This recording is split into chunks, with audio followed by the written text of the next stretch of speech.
Untuk membuka rangkaian debat kedua calon wakil presiden pemilu 2024, kita akan simak sambutan dari Ketua Komisi Pemilihan Umum yang dilanjutkan dengan doa. Kepada Bapak Hasyim Asyari kami persilahkan.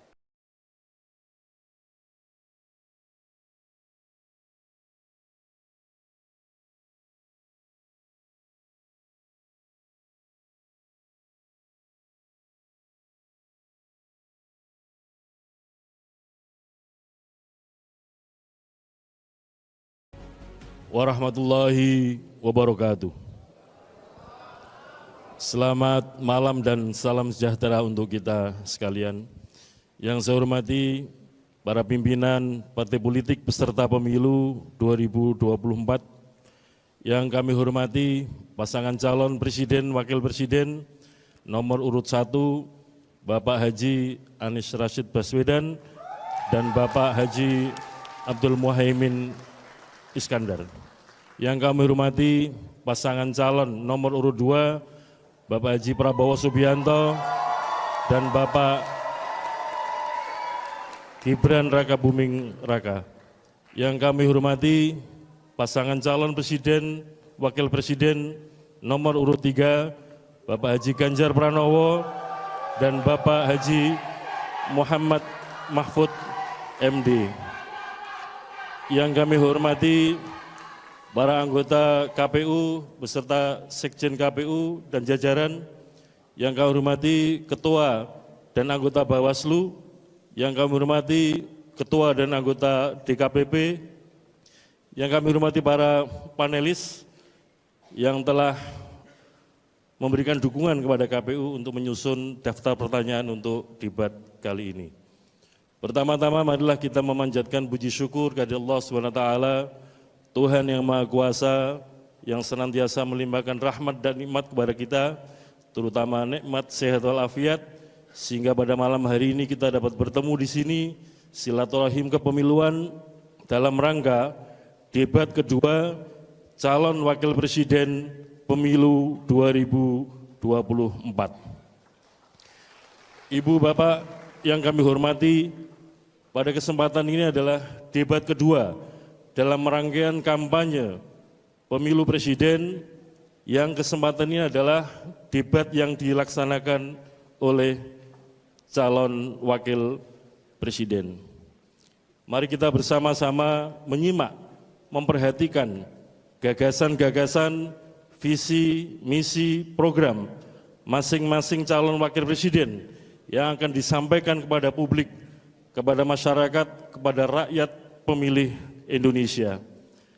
Kita semua berharap apa yang disampaikan nanti akan memengaruhi pilihan-pilihan rakyat pemilih Indonesia kepada pasangan calon presiden sesuai dengan apa yang diharapkan. Sebelum kita mulai bersama, marilah kita sejenak menundukkan kepala, berdoa dan bermunajat kepada Allah SWT, Tuhan yang Maha Kuasa. Dengan iringan doa, semoga apa yang kita kerjakan mendapatkan ridho dan rahmat dari Allah SWT, Tuhan yang Maha Kuasa, dan kita senantiasa diberikan kesehatan, kekuatan, dan kesabaran dalam menyelenggarakan pemilu 2024 ini. Berdoa sesuai dengan agama dan keyakinan kita masing-masing mulai.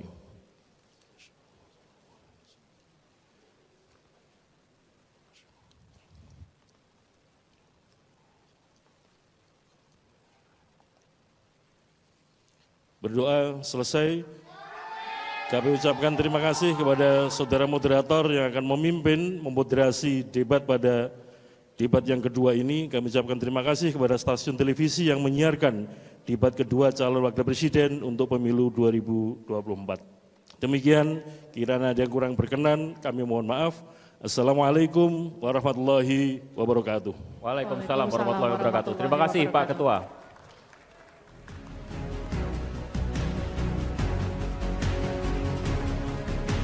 Bapak Ibu hadirin yang kami hormati, pada debat kedua calon wakil presiden pemilu 2024 terdapat 11 panelis.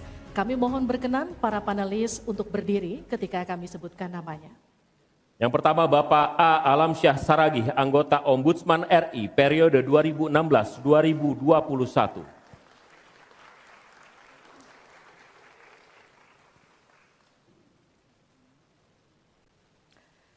Selanjutnya Bapak Aditya Wardono, SE, MSI, MSc, PhD, Ekonom dan Pengajar Fakultas Ekonomi dan Bisnis Universitas Jember.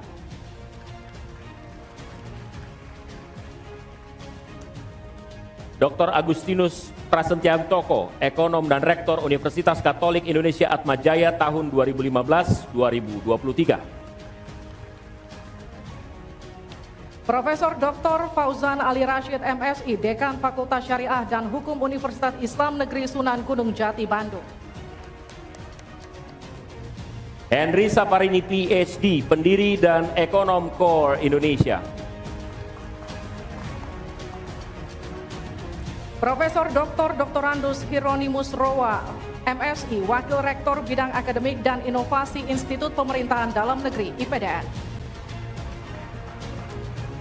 Poppy Ismalina, Master of Economics Development, PhD, Associate Professor di Departemen Ekonomi, Fakultas Ekonomika dan Bisnis, Universitas Gadjah Mada. Dr. Retno Agustina,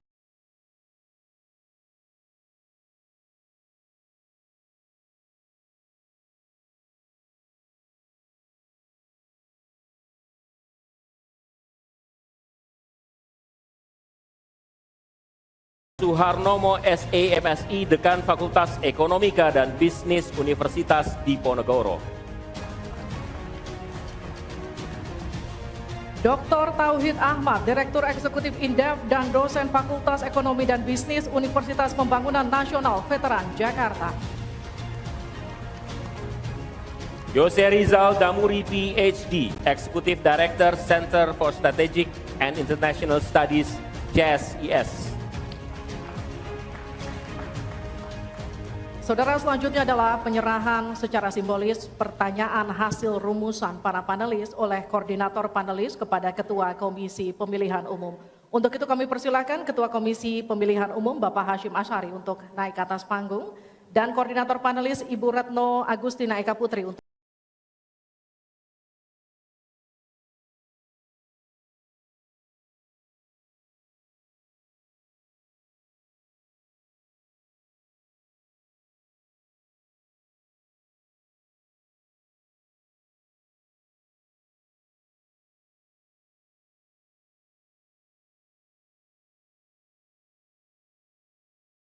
Pak Hashim dan Bu Retno, silakan kembali ke tempat. Bapak Ibu hadirin sekalian, sebelum memulai debat kami memiliki tata tertib yang harus ditaati baik oleh hadirin yang ada di ruangan dan luar ruangan dan juga harus ditaati oleh para calon wakil presiden yang akan berdebat malam ini. Kita simak bersama tata tertib debat berikut ini. Ketentuan debat, tata tertib sebelum debat. Pakaian yang digunakan adalah bebas, sopan, dan rapi. Setiap tamu undangan harus menjaga ketertiban, keamanan, serta kebersihan dan tidak membawa barang-barang yang dilarang serta dapat membahayakan orang lain di lokasi debat. Yang dapat memasuki area debat hanya nama-nama yang sudah terdaftar dan memiliki undangan debat. Untuk pengantar, pendamping tamu VIP hanya diperbolehkan mengantar ke area debat. Tim kampanye pasangan calon menempatkan petugas yang dapat menjaga ketertiban dan keamanan selama debat berlangsung. Ketentuan debat, tata tertib. Saat debat berlangsung.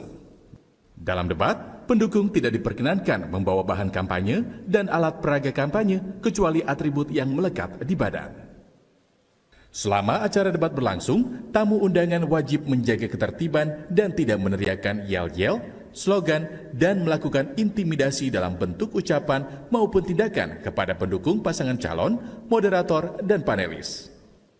Selama debat berlangsung, handphone, alat komunikasi dalam kondisi hening dan dilarang mengaktifkan flashlight.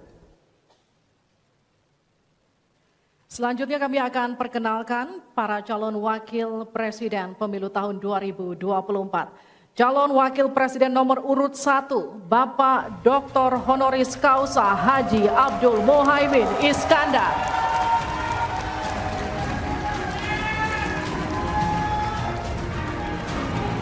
Selanjutnya calon Wakil Presiden nomor urut 2, Bapak Gibran Raka Buming Raka.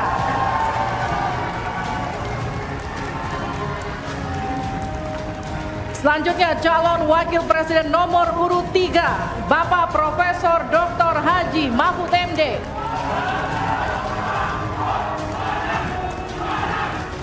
Baik, harap tenang. Terima kasih. Mohon tenang, kita sudah dengar tadi tata tertibnya ya. Oke. Dan langsung saja kita mulai debat calon Wakil Presiden Pemilu 2024. Pada sesi pertama, kita akan mendengarkan visi, misi, dan program kerja masing-masing pasangan calon yang akan disampaikan calon Wakil Presiden 2024. Jika pada debat pertama sebelumnya penyampaian visi misi dimulai dari paslon nomor urut 1, maka debat kali ini kami persilahkan calon Wakil Presiden nomor urut 2, Bapak Gibran Raka Buming Raka, untuk menyampaikan visi misi dan program kerja. Kami persilahkan, Pak.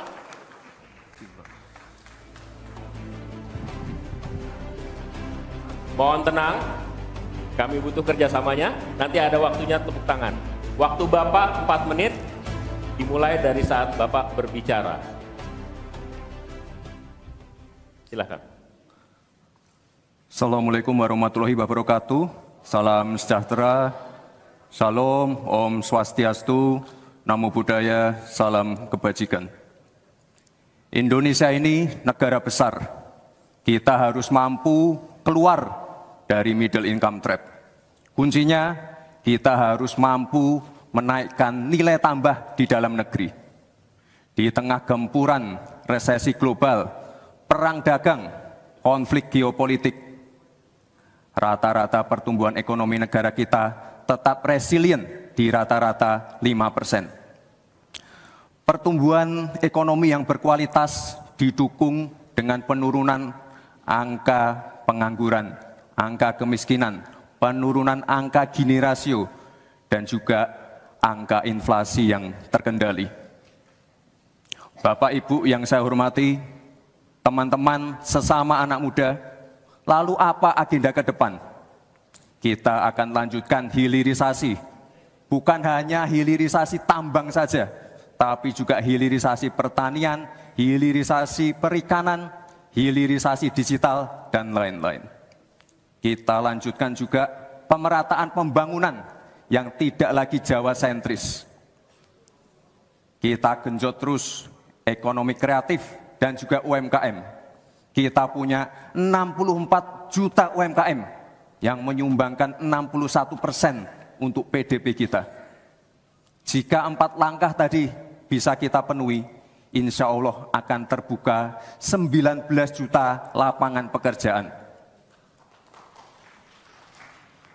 Pemerataan pembangunan itu wajib. Sekarang investasi yang ada di luar Jawa sudah ada 53%.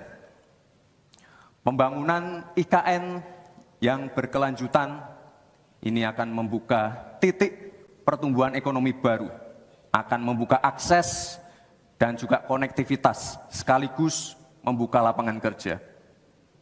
IKN ini bukan hanya saja membangun bangunan pemerintahan, tapi juga sebagai simbol pemerataan pembangunan di Indonesia, dan juga sebagai simbol transformasi pembangunan Indonesia. Bapak dan Ibu yang saya hormati, saya juga berkeyakinan suatu saat nanti Indonesia akan menjadi raja energi hijau dunia dengan terus mengembangkan biodiesel, bioaftur dari sawit, bioetanol dari tebu, sekaligus kemandirian gula. Untuk menuju Indonesia emas dibutuhkan generasi emas. Kita harus mampu merubah future challenge menjadi future opportunity. Kita harus punya future talents yang dilengkapi dengan future skills. Untuk itu, hilirisasi digital akan kami genjot. Kita akan siapkan anak-anak muda yang ahli artificial intelligence, anak-anak muda yang ahli blockchain, anak-anak muda yang ahli robotik, anak-anak muda yang ahli perbankan syariah, anak-anak muda yang ahli kripto. Bapak dan Ibu yang saya hormati, narasi besarnya di sini adalah keberlanjutan, percepatan, dan penyempurnaan. Terima kasih. Wassalamualaikum warahmatullahi wabarakatuh. Selamat Hari Ibu, selamat untuk kaum perempuan hebat di Indonesia. Terima kasih.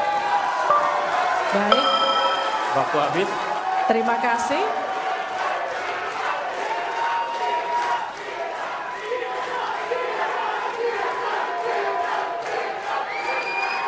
Baik, cukup. Boleh tenang. Kita lanjutkan. Cukup ya. Terima kasih Bapak Gibran Raka Buming Raka. Kami persilakan Pak Gibran untuk kembali ke tempat. Kembali dulu Pak. Harap tenang, kita lanjutkan. Selanjutnya kami persilakan calon wakil presiden nomor urut 3, Bapak Mahfud MD, untuk naik ke atas panggung dan menyampaikan visi, misi, dan program kerja. Pak Mahfud, waktu Bapak 4 menit. Kami akan mulai ketika Bapak mulai berbicara. Silakan. Assalamualaikum warahmatullahi wabarakatuh. Mari kita bersujud semuanya, saudara-saudara di seluruh Indonesia, kepada Ibu kita dalam rangka mengucapkan selamat Hari Ibu 22 Desember 2023 ini. Dan sesudah ini kita lanjutkan pengabdian kita kepada Ibu Pertiwi. Ada yang bertanya kepada kami, mungkin tidak Anda mentargetkan mendapat pertumbuhan ekonomi 7% di dalam 1 tahun. Karena di dalam sejarah reformasi tidak pernah sampai tumbuh sebanyak 7%. Dulu hanya itu dicapai pada tahun 89 sampai 91 di era Orde Baru. Lalu pertanyaan itu saya sampaikan kepada beberapa orang ahli. Lalu mereka mengatakan hanya karena kebodohan kita ini tidak bisa menaikkan pertumbuhan ekonomi menjadi 7% karena kita ini kaya raya dengan sumber daya alam dan sumber daya manusia yang hebat. Masalahnya apa? Masalahnya banyak korupsi dan inefisiensi di sektor-sektor pertumbuhan ekonomi, yaitu di sektor konsumsi, belanja pemerintah, ekspor impor, dan investasi. Jadi dengan demikian karena banyak korupsi, dan itu memang betul terjadi. Coba lihat, berdasar hasil SIGI, Transparansi Internasional, korupsi terjadi di lembaga legislatif, eksekutif, dan yudikatif secara besar-besaran. Korupsi juga terjadi di 3 metra alam kita ini. Kita menginjak bumi, ada korupsi di tanah dan pertambangan. Kita ke laut, ada korupsi di masalah kelautan. Kita melihat udara, pesawat terbang kita, ternyata di udara juga banyak korupsi. Akibatnya apa? Rakyat miskin. Saya ketemu dengan seorang bernama Teddy dan Joni di Padang. Seorang atau 2 orang pegawai angkutan perusahaan truk menyatakan tidak pernah bisa mendapat subsidi minyak yang disediakan oleh negara karena tidak pernah sampai di korupsi. Saya juga ketemu dengan seorang Sri Wulan, anak kecil di Parongpong, Bandung Barat. Dia mengajak saya main layang-layang. Katanya, "Bapak, saya ingin terbang seperti layang-layang meraih cita, tapi saya tidak dapat." Kemudian saya ingat pulau saya, Madura. Di Madura itu kaya dengan gas alam, tetapi sampai sekarang tidak pernah dioptimalkan untuk dimanfaatkan. Maka kuncinya adalah bagaimana kita memberantas korupsi. Lalu ada yang tanya kepada saya, "Bapak, kalau Bapak jadi wakil presiden orang takut ditangkap." Saya panggil para ekonom dan para pelaku usaha, "Apa betul Anda takut kepada saya kalau saya wapres?" "Tidak, Bapak. Justru kami perlu seorang penegak hukum seperti Bapak. Karena apa? Kami kalau mau investasi di Indonesia ini diperas. Mau berusaha ini diperas. Kalau kami bayar padahal diperas, lalu ketahuan kami ditangkap katanya kami menyuap. Itulah Indonesia ini pada saat ini. Oleh sebab itu, saudara sekalian, kita harus lawan korupsi. Memembang istilah anak muda, hai koruptor, kutabrak kau. Hai wir, mundur kau wir. Nah korupsi, setabrak. Saudara sekalian, ini semua dalam rangka agar terjadi pemerataan seperti ketentuan pasal 3 Undang-Undang Dasar. Di Al-Quran disebut kaila yakuna dulatan bainal ayyam. Jangan biarkan kekayaan itu hanya beredar di antara Mohon orang maaf, kaya. waktu Bapak Selesai. habis. Baik, terima kasih Pak Mahfud. Silakan kembali Pak. Baik, Oke, mohon tenang. Selanjutnya kami akan berikan kesempatan kepada calon wakil presiden nomor urut 1, Bapak Muhaimin Iskandar, untuk naik ke atas panggung, menyampaikan visi misi dan program kerja. Mohon tenang. Waktu Anda 4 menit Pak, dimulai dari Anda menyampaikan gagasan Anda. Assalamualaikum warahmatullahi wabarakatuh. Selamat malam, salam sejahtera untuk kita semua. Harusnya saya bicara pada debat yang pertama. Tapi hari ini saya sungguh bersyukur akhirnya bisa bertemu. Tapi jangan salah paham, bukan karena saya ambisi jadi presiden, tapi karena saya punya pelajaran yang penting selama saya berjuang di politik. Apa itu? Saya menyaksikan dan menjadi bagian dari adanya pemerintah yang memiliki kewenangan mutlak, terutama pimpinan tertinggi, untuk bisa menghadirkan keadilan dan kemakmuran rakyat. Inilah yang disebut sebagai selepet, menjadi bagian dari kewenangan untuk menghadirkan kemakmuran dan keadilan. Selepet itu seperti sarung yang saya bawa ini. Bisa di kalangan santri, bisa membangunkan yang tidur, menggerakkan yang loyo, dan sekaligus mengingatkan yang lalai. Alhamdulillah, Gusti Allah memberi kesempatan saya untuk bersama-sama Mas Anies yang memiliki pemikiran yang sama untuk terwujudnya perubahan dan perbaikan. Bahkan kami berdua seperti botol dengan tutupnya. Jangan salah, selepet itu disrupsi.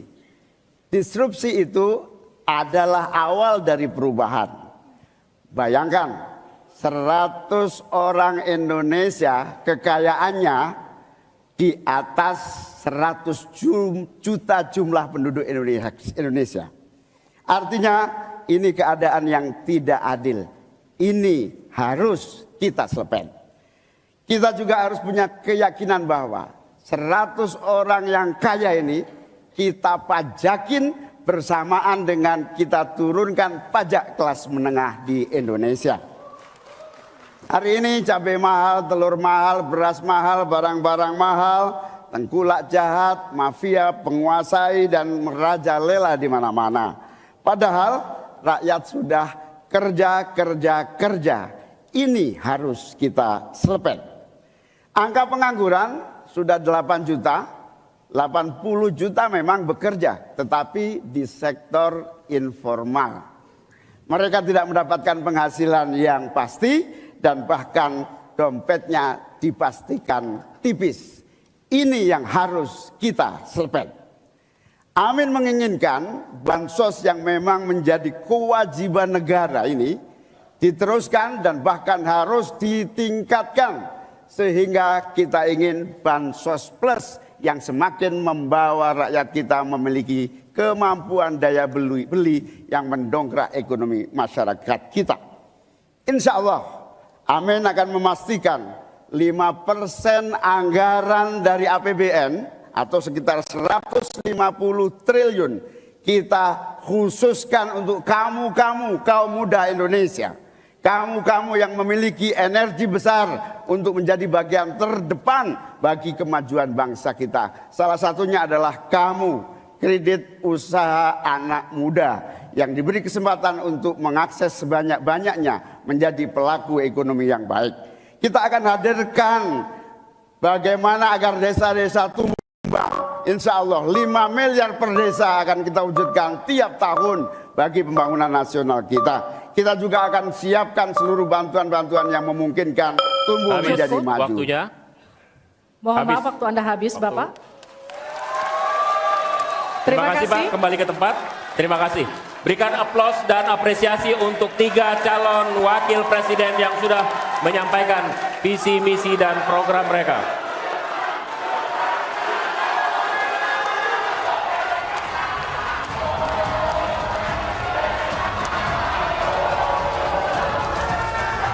Baik, cukup. Oke. Cukup, tahan dulu.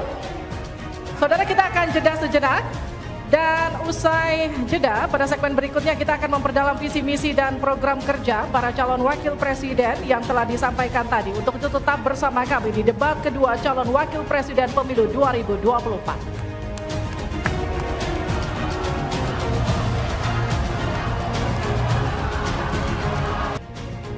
Anda kembali menyaksikan debat kedua calon wakil presiden pemilu 2024. Bapak Ibu sekalian, calon wakil presiden akan menjawab pertanyaan yang telah dibuat oleh tim panelis. Ada 11 panelis yang disiapkan oleh KPU dan selama kurang lebih 1 hari kemarin mereka menyiapkan sejumlah pertanyaan.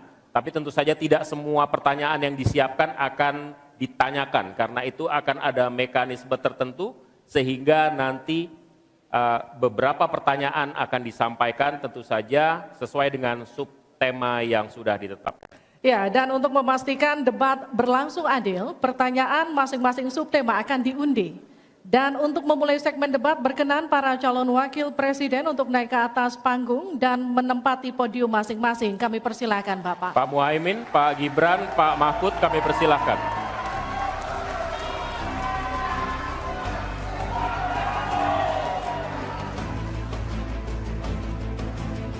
Pada segmen pertama penyampaian visi misi dimulai dengan calon wakil presiden nomor urut 2, maka di sesi ini kita mulai dengan calon wakil presiden nomor urut 3. Dan untuk itu kami persilakan panelis Alamsyah Saragi untuk mengambil subtema pertanyaan di dalam fishbowl, kemudian silahkan diperlihatkan ke calon wakil presiden dan juga moderator.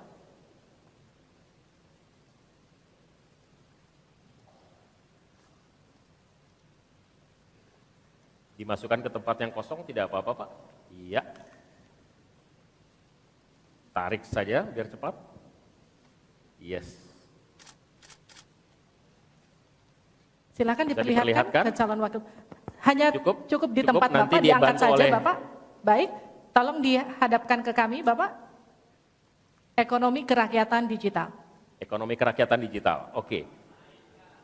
Kami akan undang kemudian Bapak Aditya Wardono untuk mengambil undian daftar pertanyaan dari fishbowl. Apakah A, B, atau C?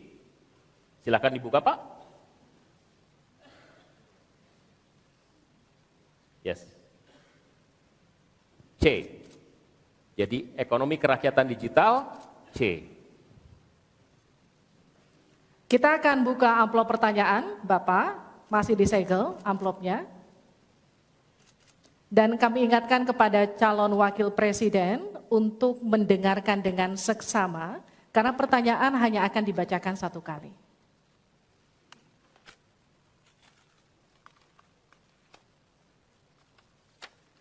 Pertanyaan untuk calon wakil presiden nomor urut 3, Bapak Mahfud MD. Terkait ekonomi kerakyatan dan digital. Digitalisasi membuka akses pasar yang lebih luas, tetapi juga berpotensi merugikan usaha mitra dan konsumen melalui penyalahgunaan data digital. Pertanyaannya, bagaimana kebijakan paslon untuk mengatasi hal tersebut? Waktu untuk menjawab 2 menit dimulai sejak Bapak menjawab. Kami persilakan.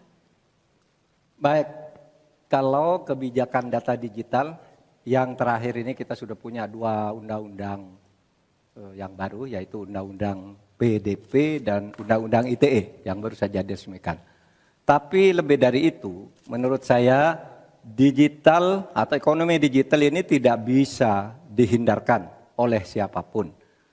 Oleh sebab itu, ya kita tidak bisa menolaknya, tetapi harus berhati-hati karena terjadi disrupsi yang luar biasa dalam perkembangan digital ini.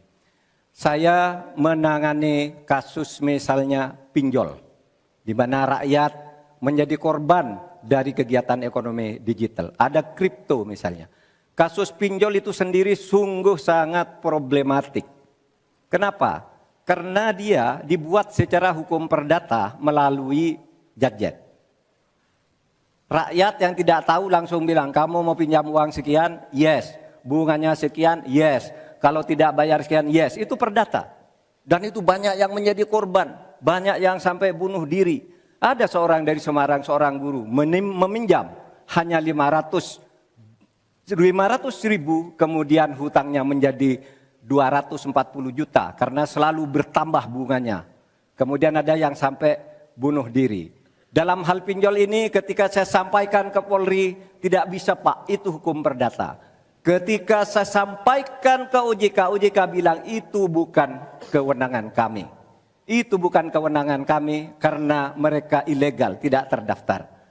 Berkali-kali saya panggil, kemudian saya undang dalam rapat bersama gabungan di Menko Polhukam. Kita nyatakan bahwa itu tindak pidana dan harus segera ditangkap. Itulah dalam sehari kemudian ditangkap 144 orang di hari itu juga.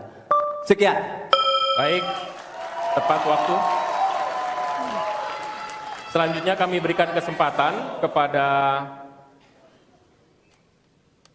calon wakil presiden nomor urut 1 untuk memberikan tanggapan atas jawaban yang disampaikan oleh Pak Mahfud tadi. Silakan Pak Muhaimin, waktu Anda 1 menit.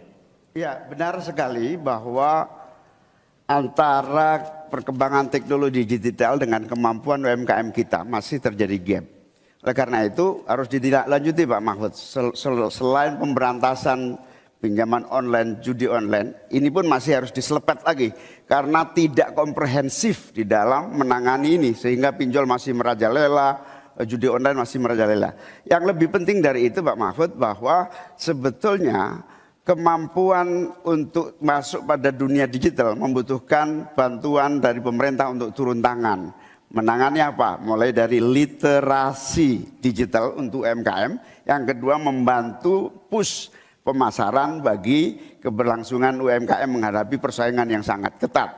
Di sisi yang lain kita juga membutuhkan kapasitas teknologi kita supaya lebih bisa membantu seperti kecepatan dari internet yang sedang ada di masyarakat kita masih sangat rendah. Baik, harap tenang. Selanjutnya kita akan beralih ke calon wakil presiden nomor urut 2, Bapak Gibran Raka Buming Raka untuk menanggapi. Waktu Bapak untuk menanggapi 1 menit, kita mulai sejak Bapak mulai berbicara. Baik, terima kasih. Mungkin kita juga harus hati-hati selain pinjol dan judi online, kita juga harus hati-hati untuk masalah pencurian data.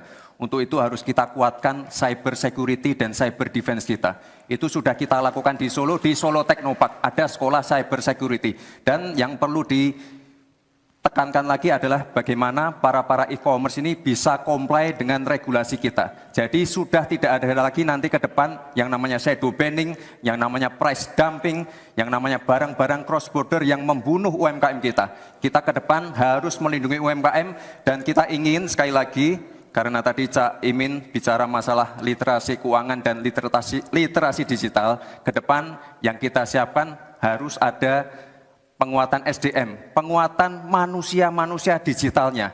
Karena itu kita ingin anak-anak muda untuk ikut andil dalam hilirisasi digital yang akan kita canangkan sebentar lagi. Mohon tenang, mohon tenang.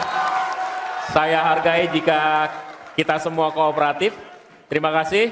Saya berikan kesempatan kepada Pak Mahfud kembali untuk memberikan tanggapan atas tanggapan dari jawaban Bapak yang sudah disampaikan oleh Pak Muhaimin dan Pak Gibran.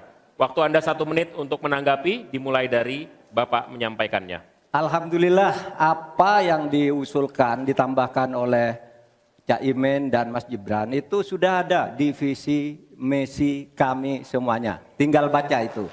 Misalnya kalau bicara infrastruktur agar bisa merata tapi aman, kadang-kala kita bicara infrastruktur itu hanya jembatan, rumah, gedung dan sebagainya. Padahal ada 3 infrastruktur yang harus dibangun. Satu, infrastruktur fisik seperti yang sekarang ada, lalu infrastruktur regulasi, kemudian infrastruktur digitalisasi.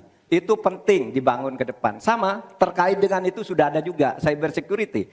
Bahkan saya sendiri yang memimpin rapat di Menko Polhukam dengan memanggil pihak-pihak yang terkait dengan tugas-tugas ini agar cyber security ke depan ditegakkan dengan sebaik-baiknya agar kita tidak selalu kecolongan. Selesai. Mohon tenang. Harap tenang. Belum selesai. Belum selesai. Harap tenang. Oke, kita lanjut ya. Kita lanjutkan. Selanjutnya kita beralih ke pertanyaan kedua untuk calon wakil presiden nomor urut 1 Bapak Muhaimin Iskandar. Untuk itu kami persilakan panelis Bapak Agustinus Prasetyantoko untuk mengambil subtema pertanyaan Bapak. Di dalam fishbowl silakan diperlihatkan selanjutnya ke calon wakil presiden dan ke moderator.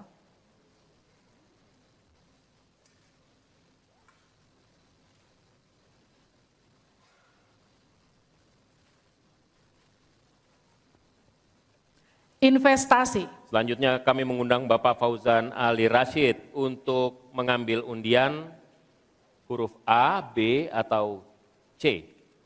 Kita lihat. Huruf A. Baik, terima kasih Pak.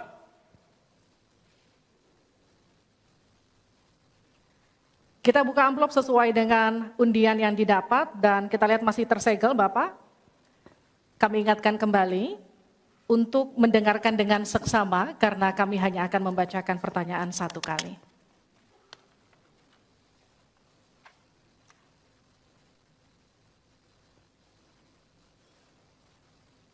Pertanyaan untuk calon wakil presiden nomor urut 1 Bapak Muhaimin Iskandar dengan subtema investasi.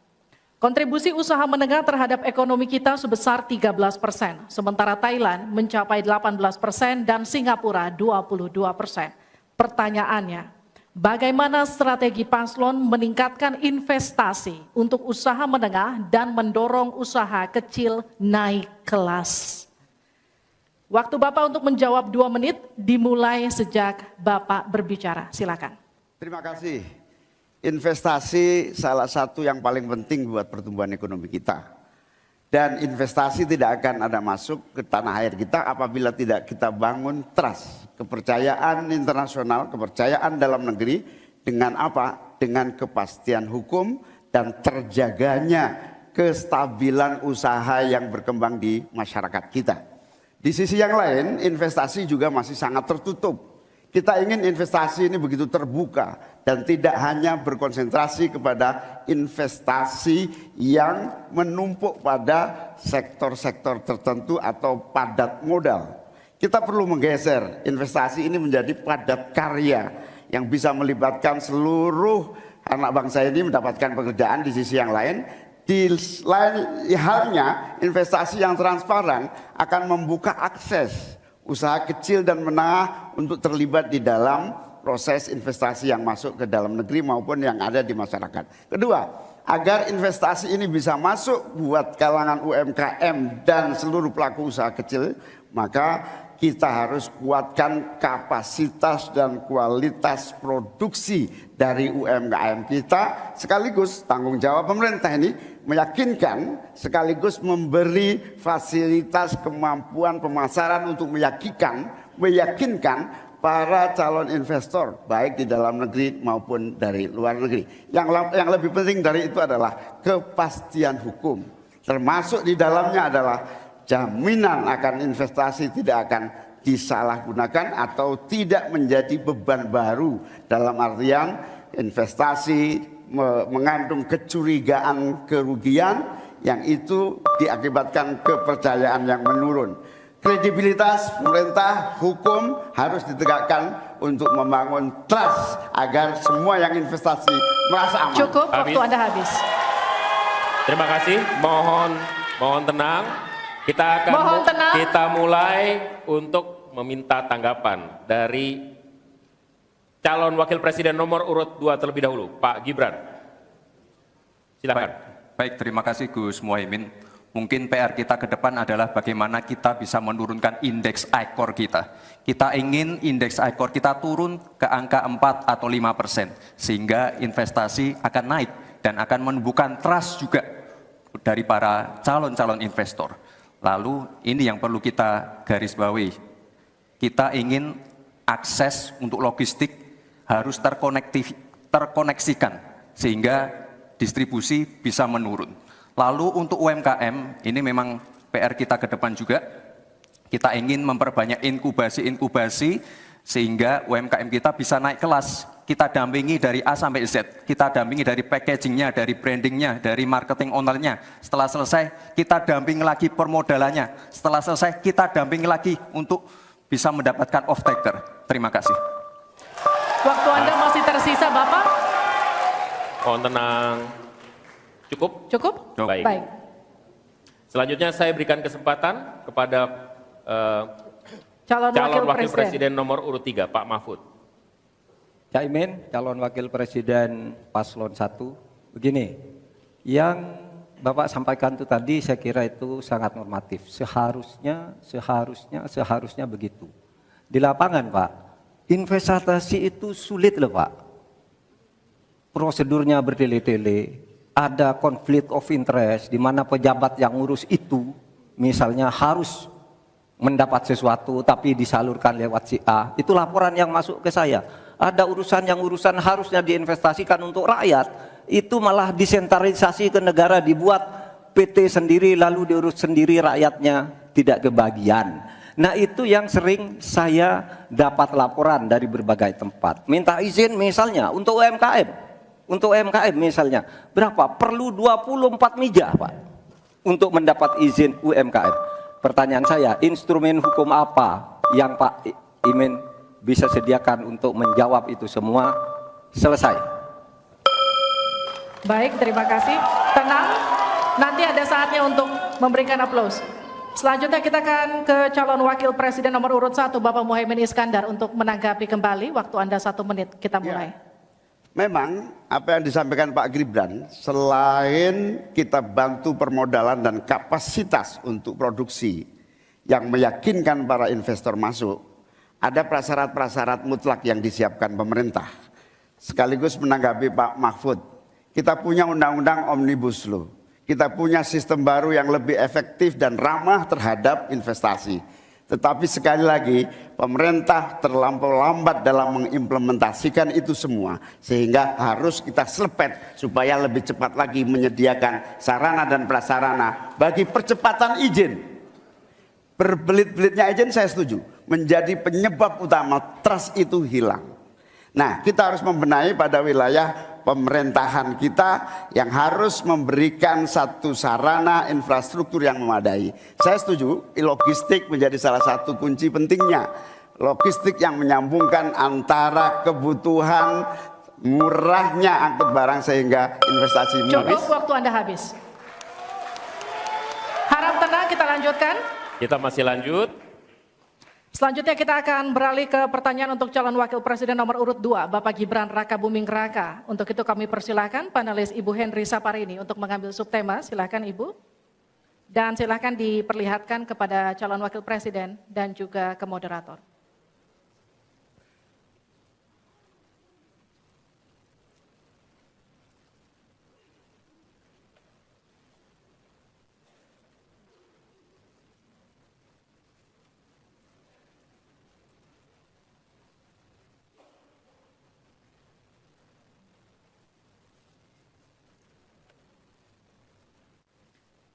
Keuangan, pajak, dan tata kelola APBN, APBD. Baik, untuk selanjutnya Pak Hieronymus Rowa kami mohonkan untuk mengambil undian untuk mengetahui huruf apa yang akan muncul.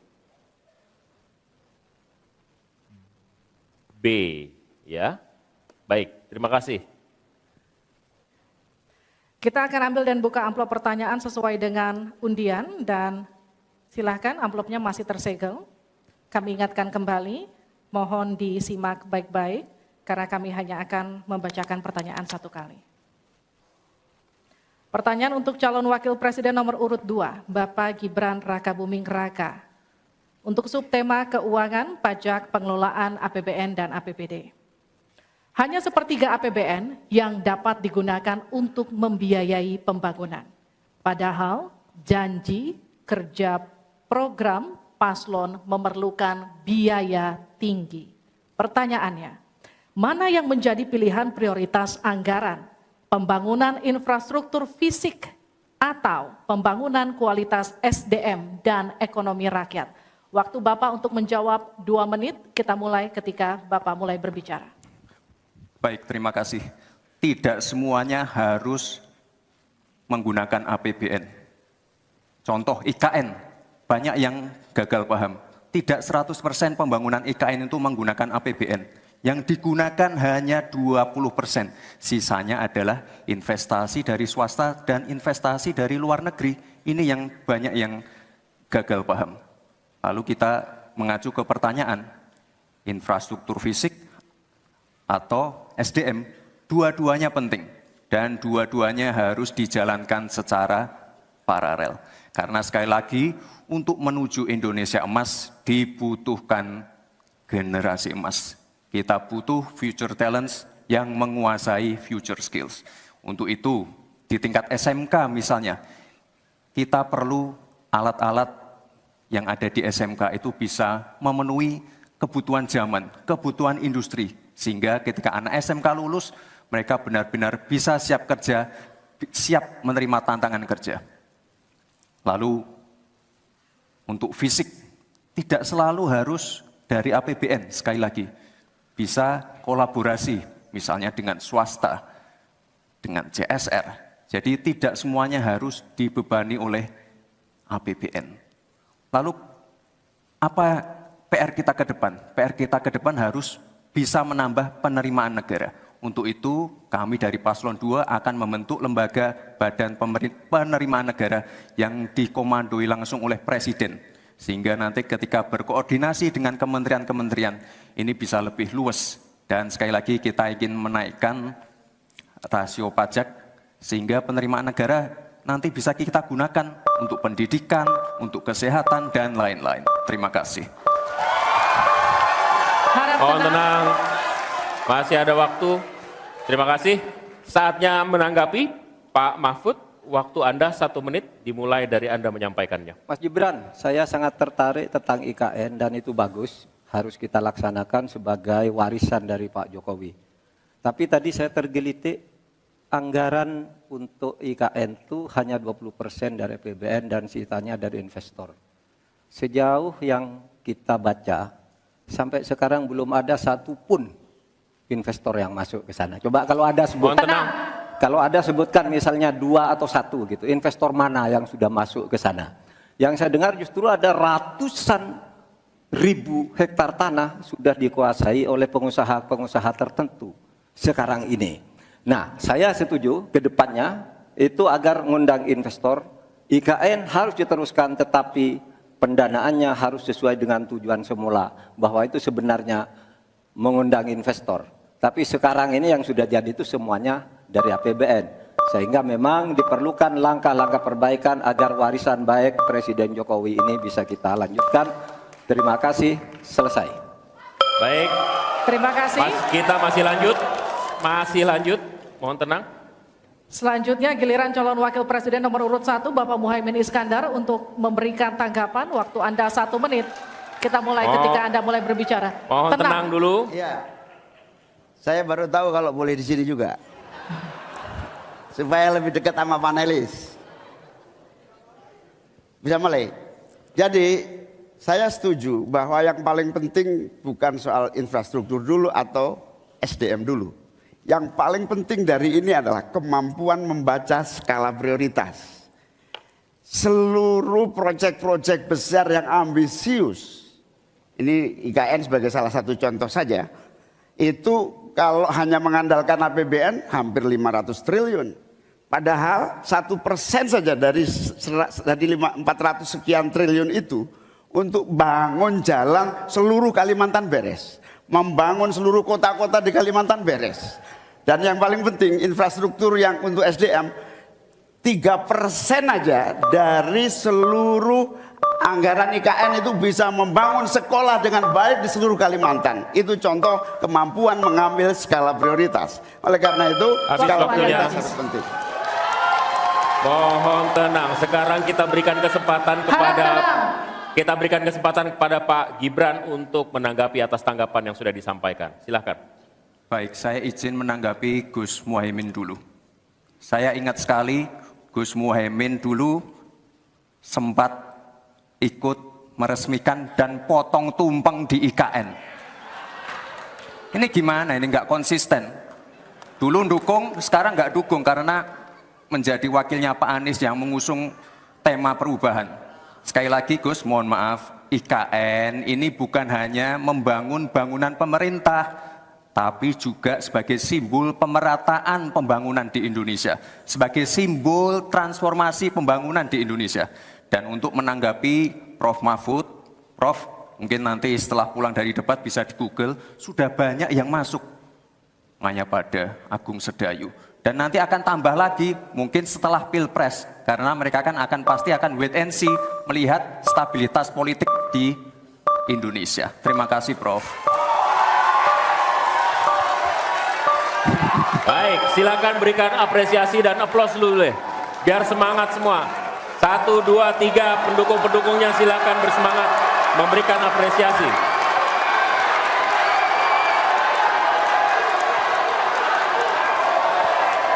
Kita masih akan lanjutkan debat ini di sesi selanjutnya, masih tentang uji panelis yang dilakukan dalam bentuk pertanyaan yang akan disampaikan. Tetaplah bersama kami di debat kedua calon wakil presiden pemilu 2024. Masih di debat kedua calon wakil presiden pemilu 2024, kami undang Pak Muhaimin, Pak Gibran, dan Pak Mahfud untuk tetap ada di podium. Kita masih akan lanjutkan pendalaman visi dan misi. Pak, silakan kembali maju. Pak Muhaimin, Pak Mahfud, Pak Gibran, dan Pak Mahfud untuk kembali kita masih menempati dalam podium. Sesi pendalaman visi misi program kerja. Harap tenang. Melalui pertanyaan yang telah dibuat oleh para panelis. Dan untuk segmen ini pertanyaan dimulai untuk calon wakil presiden nomor urut 1, Bapak Muhaimin Iskandar. Untuk itu kami persilahkan panelis untuk mengambil undian subtema di dalam fishbowl. Kami persilahkan Ibu Poppy Ismalina untuk mengambil dan memperlihatkan ya kepada calon wakil presiden dan moderator.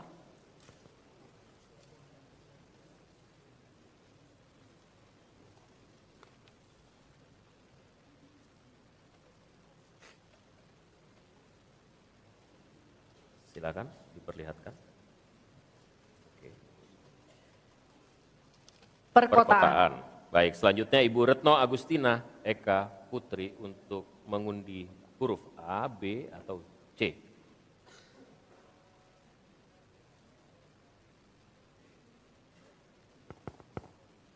Silakan diperlihatkan huruf B. Perkotaan huruf B. Perkotaan huruf B.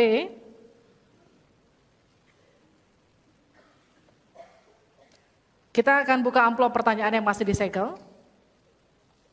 Dan kami kembali ingatkan kepada para calon wakil presiden untuk mendengarkan dengan seksama, karena kami hanya akan membacakan pertanyaan 1 kali. Pertanyaan untuk calon wakil presiden nomor urut 1, Bapak Muhaimin Iskandar. Dengan subtema perkotaan. 56% penduduk Indonesia tinggal di perkotaan dan mencapai lebih dari 70% di tahun 2045. Permasalahan akan semakin kompleks, seperti transportasi publik, sampah, dan kawasan kumuh. Pertanyaannya, bagaimana strategi paslon menyiapkan instrumen fiskal khusus untuk mengatasi masalah tersebut? Waktu Bapak untuk menjawab 2 menit. Kita mulai ketika Bapak mulai berbicara. Silakan. Terima kasih. Perkotaan ini menjadi kebutuhan untuk terus menjadi bagian dari pembangunan nasional kita. Di antara kebutuhan pokok dari perkotaan ini adalah infrastruktur yang memadai.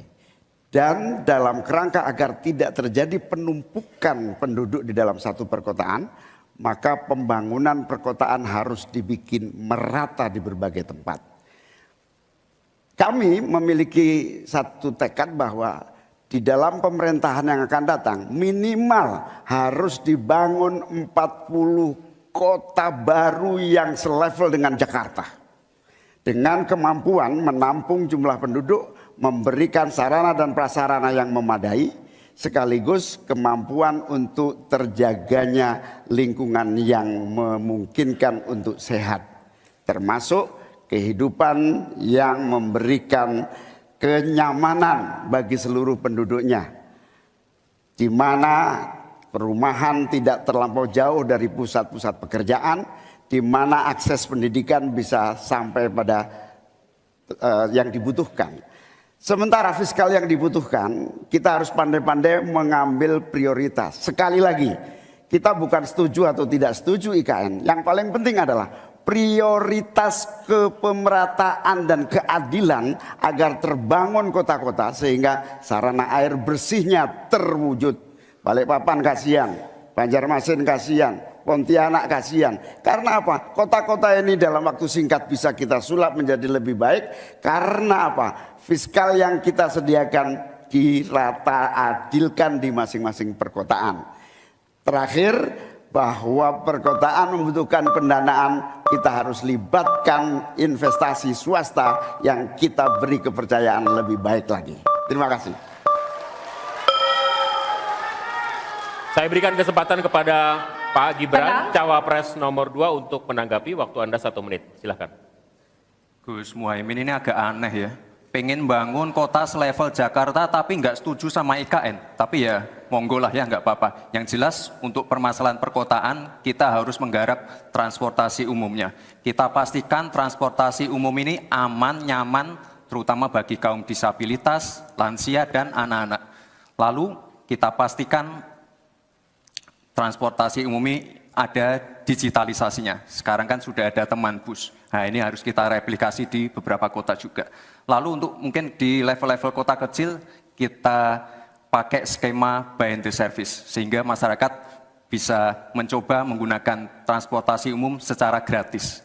Lalu untuk masalah kumuh, nah ini perlu kolaborasi. BSPS dari Kementerian PUPR, RTLH dari Pemda, dan juga CSR dari swasta. Terima kasih. Harap tenang. Terima kasih. Waktu Anda masih tersisa? Habis? Cukup. Ya. Selanjutnya calon wakil presiden nomor urut 3, Bapak Mahfud MD untuk menanggapi. Waktu untuk menanggapi 1 menit Bapak. Kita akan mulai ketika Bapak mulai berbicara. Silakan. Ya, Cak Imin, saya agak kaget juga mau membangun 40 kota selevel Jakarta. Ya, apa itu bisa dilaksanakan 5 tahun Bapak menjadi presiden dan wakil presiden? Berapa kota dalam 5 tahun? Ini IKN aja sudah puluhan tahun baru dilaksanakan. Itu pun yang investasi baru dalam bentuk janji. Belum ada yang melaksanakan. Nah gitu kan. Lalu saudara 40. Luar biasa menurut saya, 40 kota selevel Jakarta yang sudah metropolitan seperti itu. Lalu juga pembiayaannya menurut Pak Muhaimin. Kalau nanti kita membentuk 40 kota itu, pembiayaannya itu APBN, APBD, atau perlukah lembaga khusus seperti tadi ditanyakan oleh panelis melalui moderator. Ini perlu dijawab dulu agar semuanya tidak spekulatif. Selesai. Baik. Mohon maaf waktu Anda habis. Kami akan kembalikan ke Pak Muhaimin. Mohon tenang, belum selesai. Pak Muhaimin, waktu Anda untuk menanggapi atas tanggapan dari Pak Gibran dan Pak Mahfud. Waktu Anda, silakan. Ya, yang saya sampaikan seperti Jakarta itu memiliki standar upaya sampai menuju Jakarta. Di mana tentu kota-kota yang potensial cukup disentuh dengan beberapa anggaran yang menumbuh kembangkan. Misalnya Pontianak, 1 tahun cuma 1 triliun. Bagaimana kalau 1 tahun kita bisa investasikan pengembangan kota hingga 3 triliun, 5 triliun. APBN kita cukup. Apalagi kalau seperti yang sampaikan Pak Gibran tadi, melibatkan berbagai cara pembiayaan yang melibatkan baik itu swasta maupun CSR. Jadi apa yang saya sampaikan selevel Jakarta itu target utama. Tetapi yang lebih penting dari itu adalah infrastruktur yang dibutuhkan dipersiapkan dari potensi yang sudah ada. Sehingga dalam waktu singkat kota-kota 40 kota itu benar-benar sudah menggunakan potensi yang sudah dimiliki yang ada. Habis. Harap tenang, nanti kita akan berikan waktu untuk aplaus. Selanjutnya kita akan beralih ke pertanyaan untuk calon wakil presiden nomor urut 2, Bapak Gibran Rakabuming Raka. Tenang. Untuk itu kita akan persilakan panelis Bapak Suharnomo untuk mengambil undian subtema kelima dalam Fishbowl. Silakan diperlihatkan ke calon wakil presiden dan ke moderator Bapak.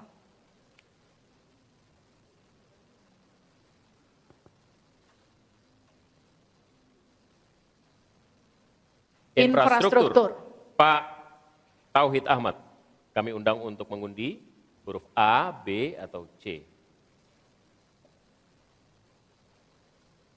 C.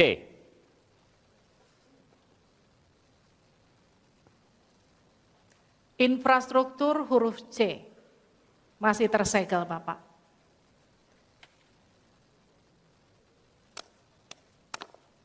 Mohon didengarkan dengan seksama karena kami hanya akan membacakan satu kali pertanyaan untuk Bapak Gibran Rakabuming Raka dengan subtema infrastruktur.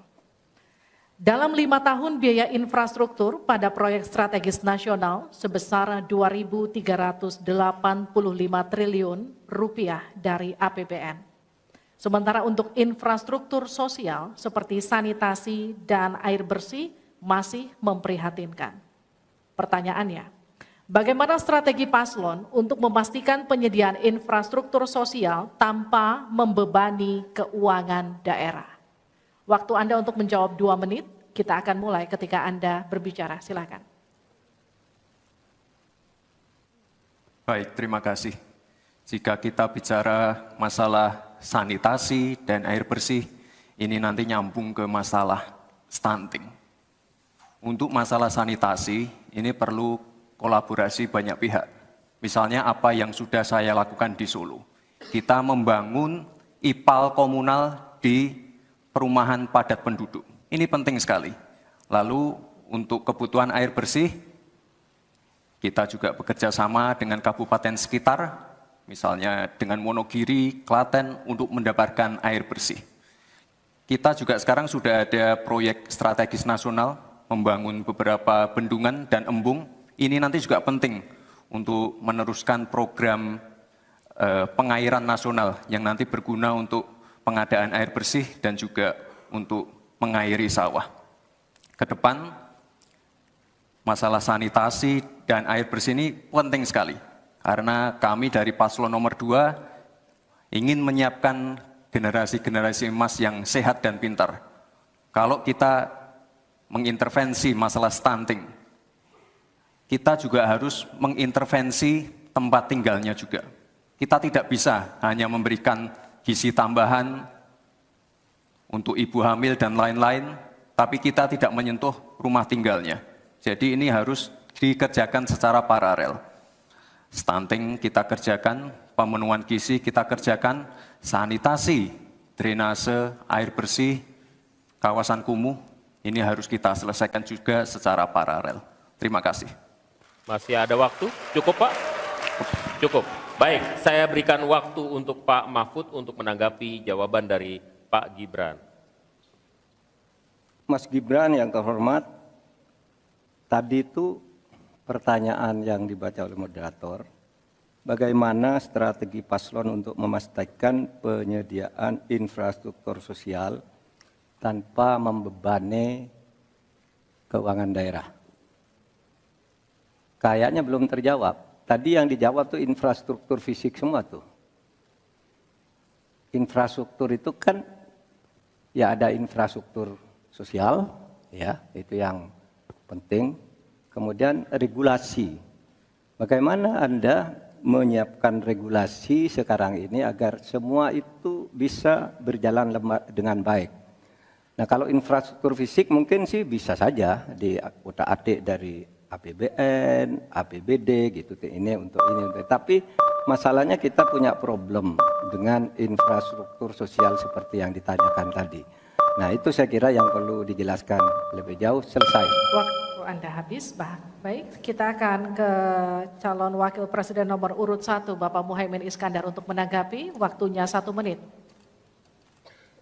Infrastruktur yang disampaikan Pak Gibran menjadi bagian dari yang perlu disediakan. Tapi infrastruktur sosial atau infrastruktur kerakyatan, pada dasarnya kita bisa melibatkan semua pihak untuk hadir dan memberikan solusi. Contohnya infrastruktur gedung-gedung sekolah yang memberikan kesehatan, kecerdasan bagi masa depan anak didik kita.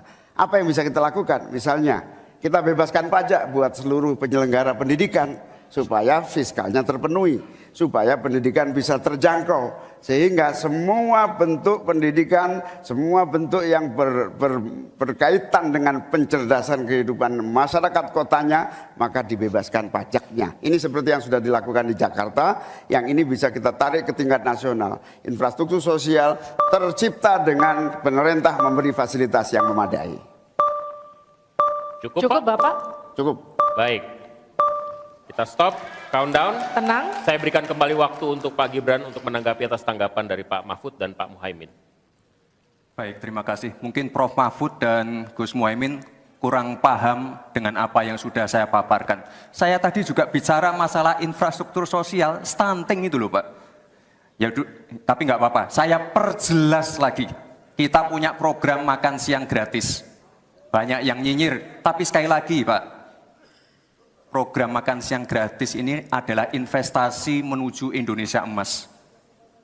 Program makan siang gratis 400T ini adalah stimulan untuk ibu-ibu, warteg-warteg, warung-warung, catering-catering yang ada di daerah. Bayangkan 400T mengucur ke daerah-daerah. Semua ibu-ibu ikut memasak makan siang untuk anak-anak kita. Itu Pak yang saya maksud dengan infrastruktur sosial. Program makan siang gratis, investasi ke depan untuk menuju Indonesia emas. Terima kasih. Tenang. Baik, kita masih akan lanjut. Harap Kita tenang, masih kita lanjut. akan lanjutkan. Selanjutnya kita akan beralih untuk pertanyaan calon wakil presiden nomor urut 3, Bapak Mahfud MD. Untuk itu kami persilakan panelis Bapak Yose Rizal Damuri untuk mengambil undian subtema ke-6 dalam Fishbowl.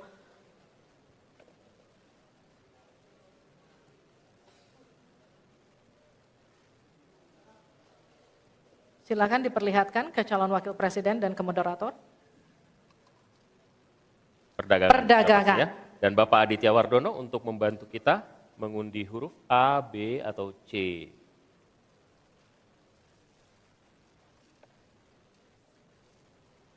Perdagangan C. Terima kasih. Perdagangan huruf C, Pak Mahfud. Masih tersegel.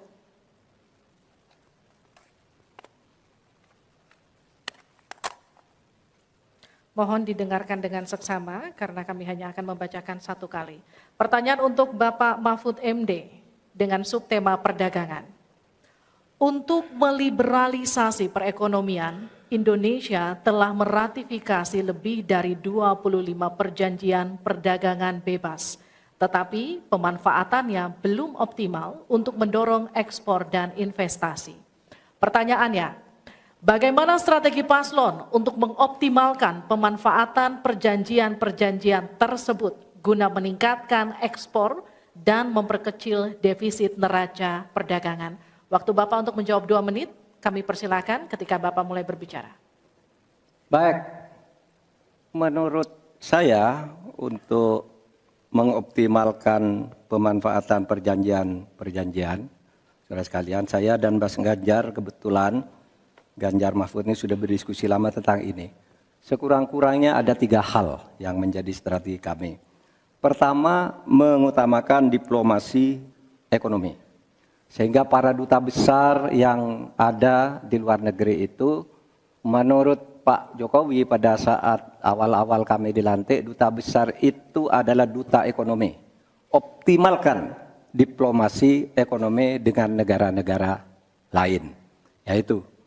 Kemudian yang kedua, juga kami akan melakukan perdagangan untuk mengintegrasikan perdagangan nasional kita ini ke perdagangan global.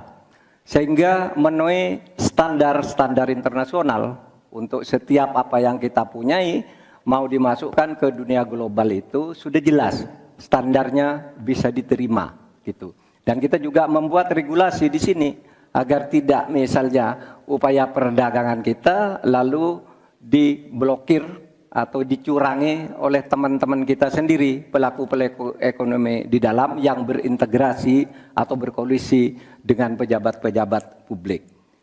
Kemudian, saudara kalian, kami akan mengutamakan penguatan ekonomi nasional agar ekonomi nasional itu juga bisa tumbuh ke dalam sehingga nantinya masuk dengan strategi kedua tadi bahwa kualitas barang dagangan kita itu bisa diterima di luar negeri dan produktif sehingga juga tidak susah misalnya untuk diterima oleh dunia internasional. Saya kira itu bagian strategi yang sudah kami diskusikan dan selesai. Terima kasih Pak Harap tenang. Mahfud. Saya persilakan Pak Muhaimin untuk menanggapi jawaban dari Pak Mahfud tadi.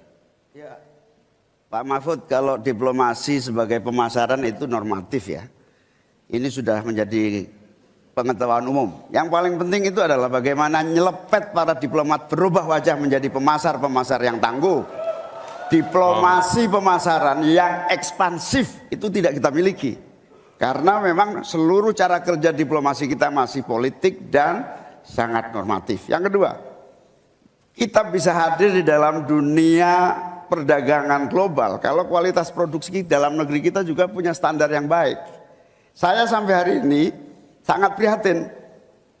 Kita tidak ada satupun yang terus mengupgrade secara masif kualitas dan standar. Semuanya kayak dibiarkan tumbuh sendiri-sendiri gitu.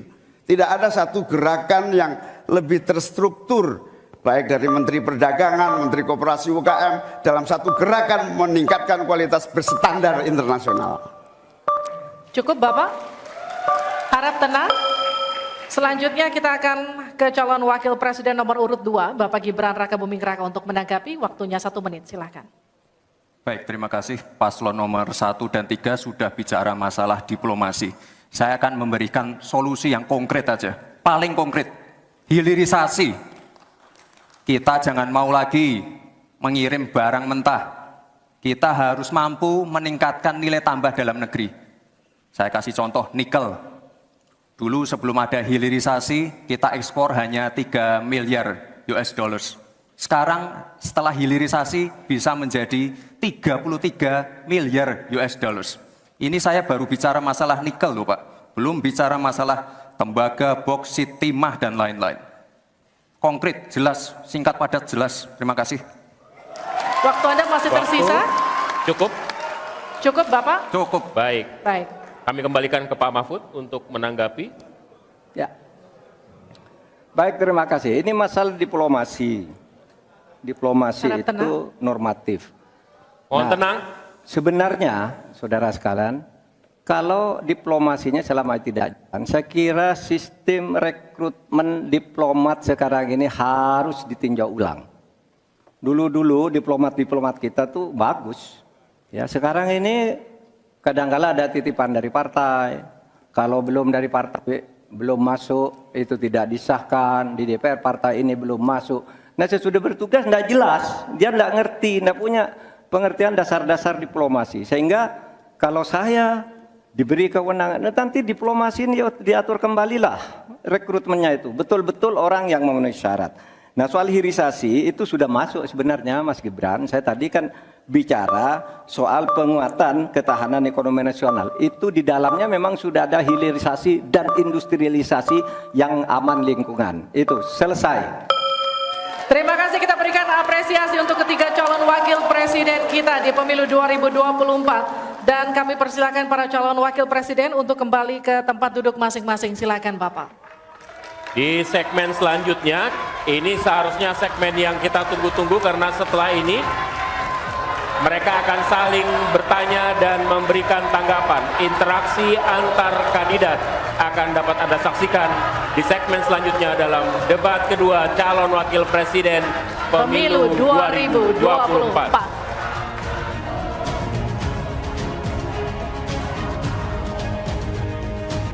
Anda kembali bersama kami di debat kedua calon wakil presiden pemilu 2024. Dan sebelum kita memulai segmen ini, kami mau mengucapkan apresiasi yang setinggi-tingginya kepada semua hadirin yang ada di sini. Suasana cukup kondusif. Kita berharap ini akan terus terjaga karena sesi ini sangat-sangat rentan untuk terpancing. Jadi kita sepakat dulu ya, kita komit dulu ya. Karena di sesi ini, jika sesi sebelumnya pertanyaan disiapkan oleh panelis, maka di sesi ini pertanyaan disampaikan oleh kandidat atau calon wakil presiden kepada calon wakil presiden yang lain. Betul, jawaban pertanyaan akan ditanggapi oleh cawapres penanya dan selanjutnya akan direspon kembali oleh calon wakil presiden yang menjawab. Tapi kami kembali mengingatkan kepada para calon wakil presiden untuk melakukan tanya jawab sesuai dengan tema debat, yakni ekonomi kerakyatan dan digital, keuangan, investasi, pajak, pengelolaan APBN dan APBD, perdagangan, infrastruktur, dan perkotaan. Sebelumnya kami undang Bapak-Bapak calon wakil presiden untuk maju lagi ke podium. Kita akan mulai segmen ini segera. Sesuai dengan urutan tadi, kesempatan pertama akan diberikan pada calon wakil presiden nomor urut 2, Bapak Gibran Rakabuming Raka untuk bertanya kepada calon wakil presiden nomor urut 3, Bapak Mahfud MD. Waktu Bapak 1 menit dimulai dari Anda berbicara.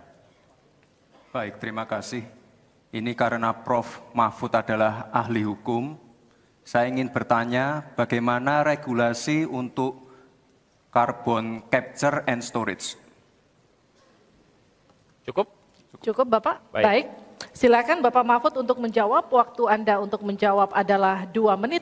Kita akan mulai ketika Bapak mulai berbicara. Silakan. Baik, Mas Gibran yang terhormat, regulasi itu kalau orang ahli regulasi itu tidak harus spesifik satu persatu itu kecuali proyek pembuatan regulasi itu sudah ada, ya. Proyek perbuatan regulasi sudah ada, kita harus buat ini baru, dibuat regulasinya bagaimana. Bagaimana cara regulasinya? 1, membuat naskah akademik dulu. Naskah akademiknya apa?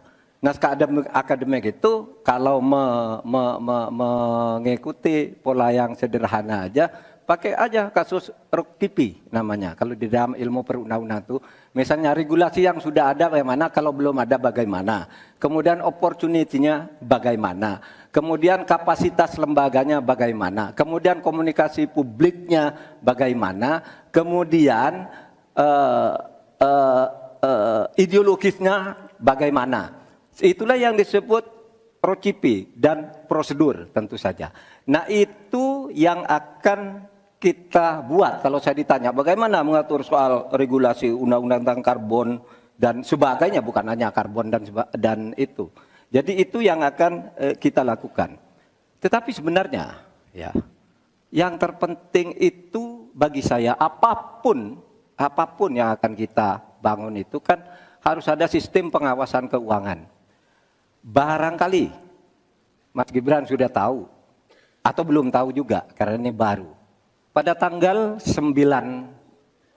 Desember kemarin itu sudah ada sebuah sistem SIPD namanya, Sistem Informasi Pemerintahan Daerah yang itu mengaitkan dengan APBN dan sebagainya sehingga ada pengawasan terhadap uang itu mulai dari perencanaan, pelaksanaan sampai evaluasi dan sebagainya. Nah itu saya kira pedoman utamanya. Selesai. Cukup. Baik. Harap tenang. Masih belum Kita selesai. lanjutkan. Ini masih belum selesai nih. Kami berikan kesempatan kembali kepada Pak Gibran untuk menanggapi. Baik, terima kasih Pak. Kalau masalah SIPD ya tentu saya tahu Pak. Saya kan wali kota Pak. Saya pasti pakai SIPD untuk perencanaan anggaran kami Pak. Tapi kembali lagi ke pertanyaan saya Pak. Pak Prof. Mahfud menjawab 2 menit. Tapi pertanyaan saya belum dijawab sama sekali Pak. Apa regulasinya Pak untuk carbon capture and storage. Simple sekali Pak pertanyaan saya Pak. Mohon dijawab Pak. Dijawab sesuai pertanyaan yang saya tanyakan Pak. Nggak perlu ngambang kemana-mana Pak. Terima kasih. Baik, cukup ya Pak ya. Kita lanjutkan, silakan Pak Mahfud. Jadi begini Mas Gibran, di dalam ilmu hukum, misalnya saya tanya kepada Anda sekarang ya, bagaimana cara membuat aturan tentang antariksa nasional? Anda pasti tidak tahu. Jawab sekarang coba kalau pasti tidak tahu. Karena Harap tenang. karena hukum itu perlu masalahnya dulu apa yang mau dibuat. Itulah kemudian dibuat naskah akademik menurut peraturan yang sekarang ada. Di dalam Perpres itu disebutkan buat naskah akademik. Nah, akademik itu nanti dinilai bersama lalu dibahas gitu, rame-rame. Nah, naskah akademik itulah yang akan menentukan bagaimana prosedur, kemudian bagaimana sebenarnya materi-materi yang diperlukan untuk itu, apakah ini sudah ada yang ngatur cuma namanya berbeda atau tidak. Nah, itu semua kalau Anda tanya, gimana sih cara membuat peraturan? Ya gampang, sesederhana itu aja kalau Anda ditanyakan hal baru. Jadi buat naskah akademik kita diskusikan. Nah, itu sebuah prosedur karena Anda bicara membuat hukum. Selesai. Baik. Tenang. Harap tenang. Kita lanjutkan. Kalau tadi kita sudah melihat bagaimana calon wakil presiden nomor urut 2 berhadapan dengan calon wakil presiden nomor urut 3, kini adalah kesempatan untuk calon wakil presiden nomor urut 3 berhadapan dengan calon wakil presiden nomor urut 1. Silakan Pak, waktu Anda. Bertanya 1 menit. Kami persilakan Pak Mahfud. Baik, Bapak Cawapres Pak Mohaimin, saya melihat ya visi di dalam visi misi Anda itu ada rayaan I-Core 45, efisiensi akan meningkat. Nah, Pak, kalau itu bisa dicapai seperti di tahun 89, 91, maka pertumbuhan ekonomi kita ini bisa mencapai 7% lah. Kalau 4 saja, Anda punya visi targetnya itu I-Core-nya 4 sampai 5. Padahal pertumbuhan dengan 4 saja itu bisa 7% pertumbuhan ekonomi nasional.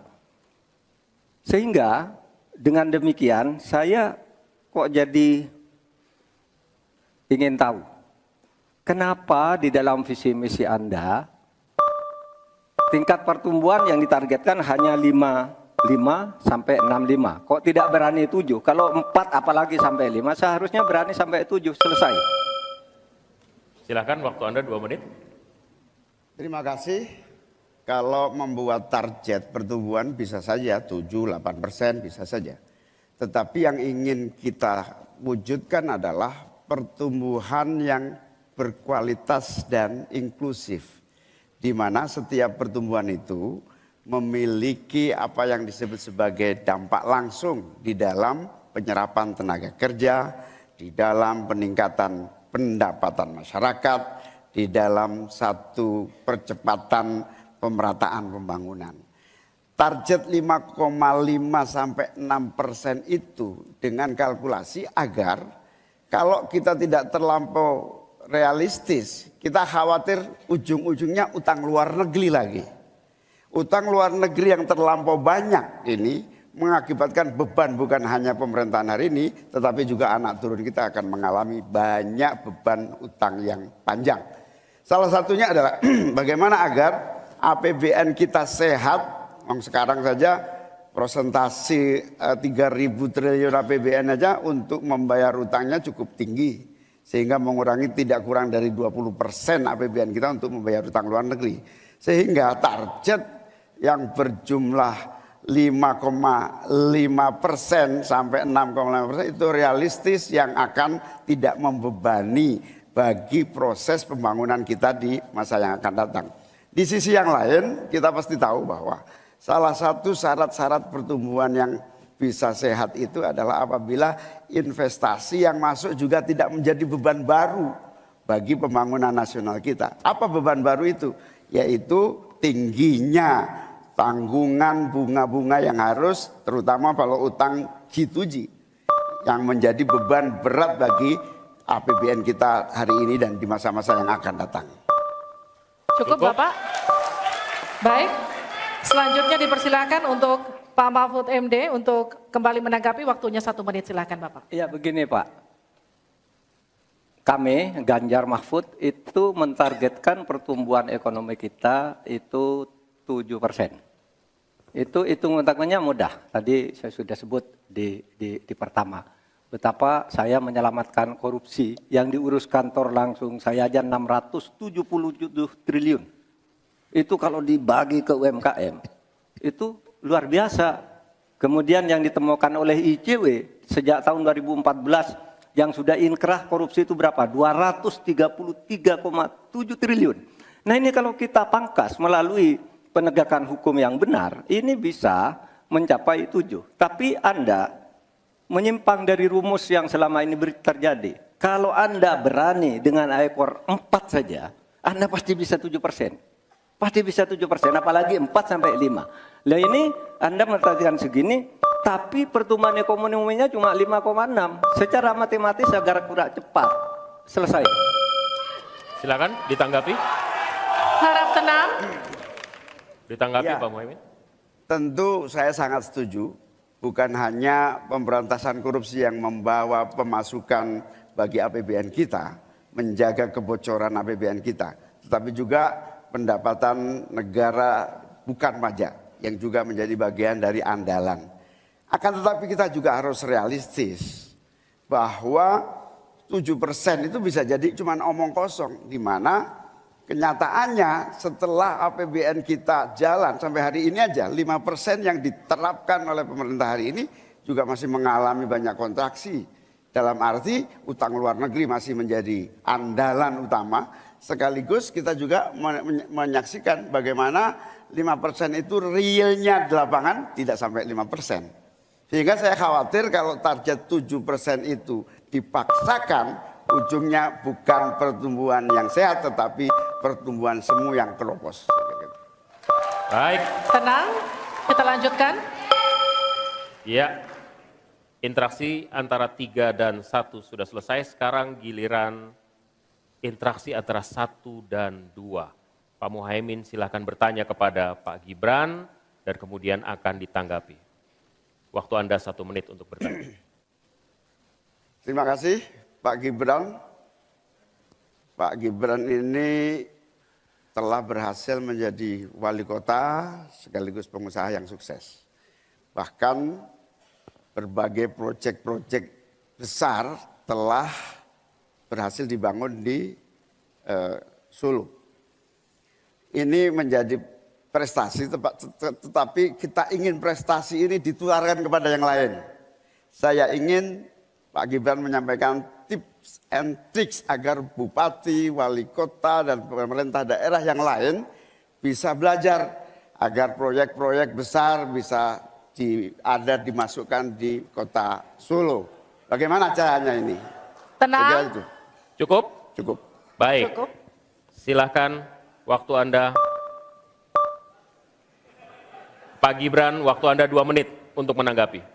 Baik Gus Muhaimin, saya jelaskan ya. Sekarang Indonesia itu sudah memulai yang namanya pemerataan pembangunan. Yang dibangun bukan hanya Solo saja. 53% investasi kita sudah ada di luar Jawa. Kalau kita pengen fair ya Gus, Tenang. Mohon tenang. Tenang. jumlah proyek,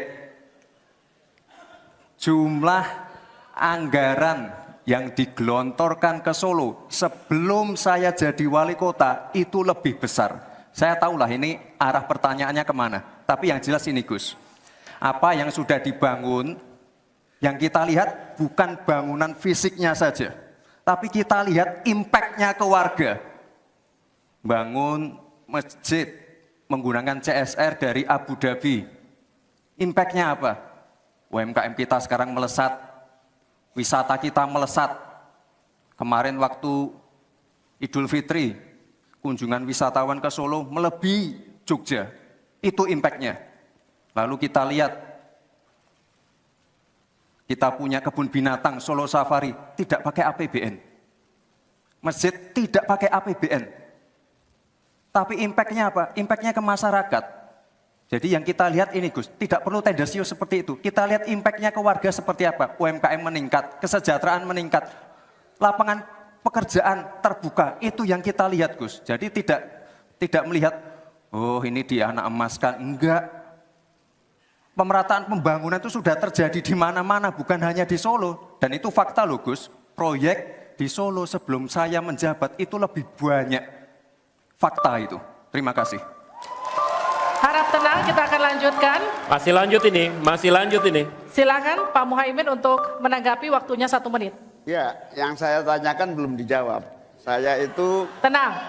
Saya itu tanya tips and triknya agar investasi ataupun proyek-proyek besar bisa di sana. Sebab saya lihat itu ada 32 proyek pemerintahan pusat, ada juga berbagai program-program yang luar biasa, patut kita banggakan. Dibandingkan dengan misalnya Kota Madiun yang hanya 11%, Cirebon hanya 7%, Tasikmalaya. Kita ingin triknya apa? Sehingga akses pendanaan pembangunan itu bisa bersifat adil dan merata. Bukan hanya di satu kota, Harap tenang, tapi tenang. berada di seluruh. Kita lanjutkan. Ini yang menjadi catatan saya adalah keadilan dalam melaksanakan APBN.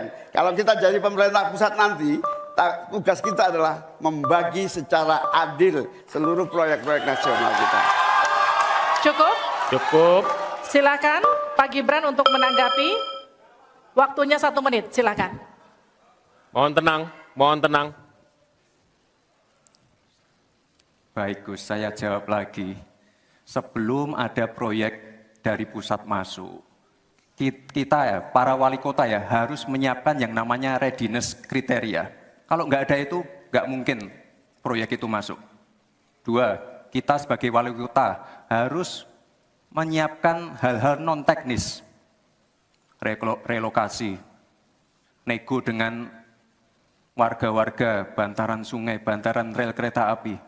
Itu Gus, 1. Lalu kita juga harus berkolaborasi, tidak semuanya pakai APBN. Ada yang pakai APBN plus APBD plus dibantu, saya sering dibantu Pak Ganjar, gubernur saya. Ini kolaborasi, jadi tidak semuanya APBN, ini kolaborasi, ada CSR juga, ada BUMN juga, ini kolaborasi. Dan sekali lagi sebelum itu masuk, kami para wali kota menyiapkan readiness kriteria, itu. Jadi ya saya kira ini cukup fair Gus. Ayo mana Baik. pendukung? Tenang. Apresiasinya.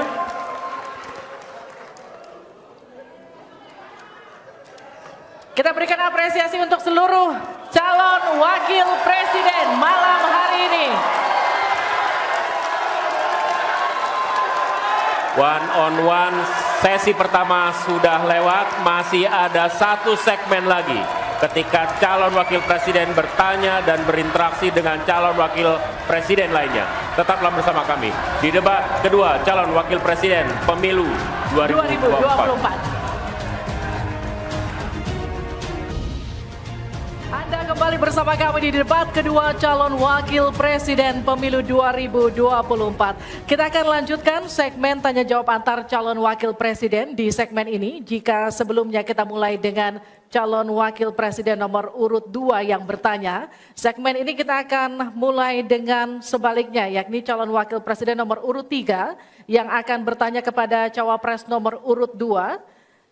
Namun kami akan kembali mengingatkan kepada para calon wakil presiden untuk melakukan tanya jawab sesuai dengan tema debat malam hari ini, yakni ekonomi, kerakyatan dan digital, keuangan, pajak, pengelolaan APBN dan APBD, investasi, perdagangan, infrastruktur, dan perkotaan. Untuk itu kami undang kembali Silakan para Bapak-Bapak. calon wakil presiden untuk kembali menempati podium masing-masing. Kita dengarkan pertanyaan dari Cawapres 3 ke Cawapres 2. Sama rule-nya seperti tadi Pak Mahfud. Waktu Anda kami persilahkan. 1 menit, silakan Bapak. Baik, terima kasih moderator. Anda mengingatkan agar kembali ke tema debat. Karena tadi pertanyaannya itu carbon capture itu nanti debat keempat tanggal 21 Januari. Tapi saya tahu itu kan untuk menghindari tidak adanya regulasi sekarang ini agar tidak lagi terjadi penggundulan karena food estate seperti yang terjadi. Saya sekarang mau bertanya dalam topik ini. Di dalam visi dan misi Anda disebut kalau rasio pajak dinaikkan menjadi 23%. Dalam simulasi kami, angka itu hampir tidak masuk akal. Karena pertumbuhan ekonomi bisa 10. Padahal selama ini pertumbuhan ekonomi 5-6 gitu. Itu kalau Anda bisa menaikkan rasio pajak sampai segitu bisa 10%. Lalu bagaimana Anda mau menaikkan pajak? Orang mau insentif pajak aja orang tidak ngambil. Terima kasih. Assalamualaikum warahmatullahi wabarakatuh. Waalaikumsalam warahmatullahi. Silakan cawapres nomor urut 2 untuk menjawab, waktu Anda 2 menit. Prof. Mahfud, yang namanya menaikkan rasio pajak dan menaikkan pajak itu beda. Satu, gimana caranya menaikkan penerimaan pajak atau menaikkan rasio pajak? Saya tadi sudah bilang di segmen sebelumnya, kita akan membentuk badan penerimaan pajak dikomandoi langsung oleh Presiden, sehingga akan mempermudah koordinasi dengan kementerian-kementerian terkait. Itu. Jadi DJP dan Bea Cukai akan dilebur jadi satu, sehingga fokus dalam penerimaan negara saja, tidak akan mengurusi lagi masalah pengeluaran. Lalu sekali lagi digitalisasi penting. Saya melihat di Kementerian Keuangan juga sudah menyiapkan, tapi mungkin aplikasinya masih pada tahap testing and enrichment. Kita melihat sudah ada core tax system yang akan disiapkan. Ini nanti akan mempermudah proses bisnis, mempermudah proses administrasi, memperbaiki pelayanan pajak. Misalnya sekarang nanti ketika sistemnya itu keluar, ketika kita akan melaporkan SPT tahunan, kita tidak perlu lagi mengisi dan menghitung, karena sistemnya sudah pre-populated, sehingga tinggal klik, tinggal konfirmasi, selesai. Mempermudah. Lalu untuk masalah pertumbuhan ekonomi, Pak, tadi saya bicara masalah hilirisasi, bicara masalah investasi. Sekali lagi, Pak, tadi saya baru bicara masalah nikel, kita belum bicara masalah tembaga, boksit, timah, tembaga, bioetanol, bioaftur, biodiesel. Oh, kita kalau serius ya, Pak ya, kita benar-benar bisa menjadi raja energi dunia, Pak. Tapi kita harus serius dan harus fokus dan harus ada keberlanjutan dan penyempurnaan. Matur nuwun, Prof. Mahfud. Harap tenang, kita lanjutkan. Kita beri kesempatan kepada Bapak Mahfud MD untuk menanggapi. Waktunya 1 menit, silakan Ya, Bapak. Mas Gibran yang terhormat, apa sih perbedaan antara penerimaan pajak dan tax ratio? Anda bicara 23%, 23% dari apa ini? Kalau Anda bicara bahwa beda antara penerimaan pajak dan rasio atau tax ratio pajak. Kan kalau persen kaitannya dengan PDB, apa 23% dari APBN atau apa? Kalau 23% dari APBN itu salah. Karena sekarang aja sudah 82%, dengan tax ratio sekarang hanya 10,5%, sumbangan terhadap APBN itu 20%. Saya ingin tanya, 23% itu dari apa? 23% dari PDB atau dari APBN atau apa untuk menaikkan pajak? Hati-hati loh, rakyat itu sensitif kalau pajak dinaikkan. Karena kita sudah berkali-kali nawarkan tax amnesty, juga tidak jelas hasilnya. Kemudian tax pajak itu, insentif pajak sudah ditawarkan oleh pemerintah, benar tidak Pak yang mau? Karena diperas-peras juga jadi alat nego di kantor pajak. Nah oleh sebab itu, ini harus jelas, 23% dari apa, selesai. Silakan. Harap tenang. Masih lanjut, Tenang, kita masih lanjut. Silakan. Pak, yang saya klarifikasi tadi adalah tax ratio dan menaikkan pajak, Pak. Itu beda. Kita ini tidak ingin berburu di dalam kebun binatang. Kita ingin memperluas kebun binatangnya. Kita tanami, binatangnya kita gemukkan. Artinya apa? Membuka dunia usaha baru. Sekarang NPWP, yang punya NPWP ini baru 30%. Artinya apa? Kita harus melakukan intensifikasi dan ekstensifikasi. Saya tahu pasti pada negatif thinking. Tidak, kita tidak akan memberatkan UMKM. Yang di bawah omsetnya 500 juta, pajaknya 0. Pengen modal 200 juta, kur, tanpa agunan. Nggak ada yang memberatkan, Mbak. Terima kasih. Baik. Baik. Harap tenang, kita lanjutkan. Tenang, kita lanjutkan. Kali ini saya akan mempersilahkan untuk calon wakil presiden nomor urut 1 untuk memberikan pertanyaan ke calon wakil presiden nomor urut 3. Bapak Muhaimin Iskandar, waktu Anda untuk bertanya adalah 1 menit. Saya persilahkan. Terima kasih Pak Mahfud yang saya hormati. Pemasukan negara itu salah satunya adalah dari kepemilikan lahan yang luas. Banyak kepemilikan lahan yang berlebihan. Akumulasi kekayaan hanya di segelintir orang dan selalu menjadi topik yang belum pernah selesai sampai hari ini. Pertumbuhan ekonomi yang tinggi hanya dinikmati oleh segelintir orang karena akses kepemilikannya juga terbatas. Pemerataan menjadi kata yang tidak bermakna. Maka saya ingin pendapat Pak Mahfud, bagaimana mewujudkan keadilan sosial dimulai dari pemerataan kepemilikan tanah, akses dan lahan. Karena kalau sampai hari ini begitu, maka tidak akan pernah ada kemampuan rakyat untuk mengakses modal ekonomi. Terima kasih. Baik, silakan Pak Mahfud untuk menjawab. Waktu Anda untuk menjawab 2 menit, kami persilakan Bapak. Caimin, itu diskusi sudah lama. Sejak zaman Bung Karno itu dulu mengeluarkan undang-undang land reform, redistribusi lahan itu tadi. Yang sampai sekarang itu tidak jalan meskipun undang-undangnya masih berlaku. Kenapa? Lagi saya katakan, ini pada aparat, pada kedisiplinan kita, pada penegakan hukum kita. Itu masalahnya sebenarnya. Coba sekarang ini, kalau data yang pernah saya dengar dari Pak Prabowo beberapa tahun lalu, 1% penduduk menguasai 75% lahan. 99% penduduk berebut mengelola hanya 20% lahan sisanya. Memang timpang. Oleh sebab itu upaya-upaya pemerataan itu harus terus dilakukan. Nah caranya, saya sebelum masuk ke caranya tadi. Caranya tentu kita lihat fakta yang ada di lapangan. Betapa sekarang ini banyak lahan itu diperoleh secara kolusi yang tidak jelas.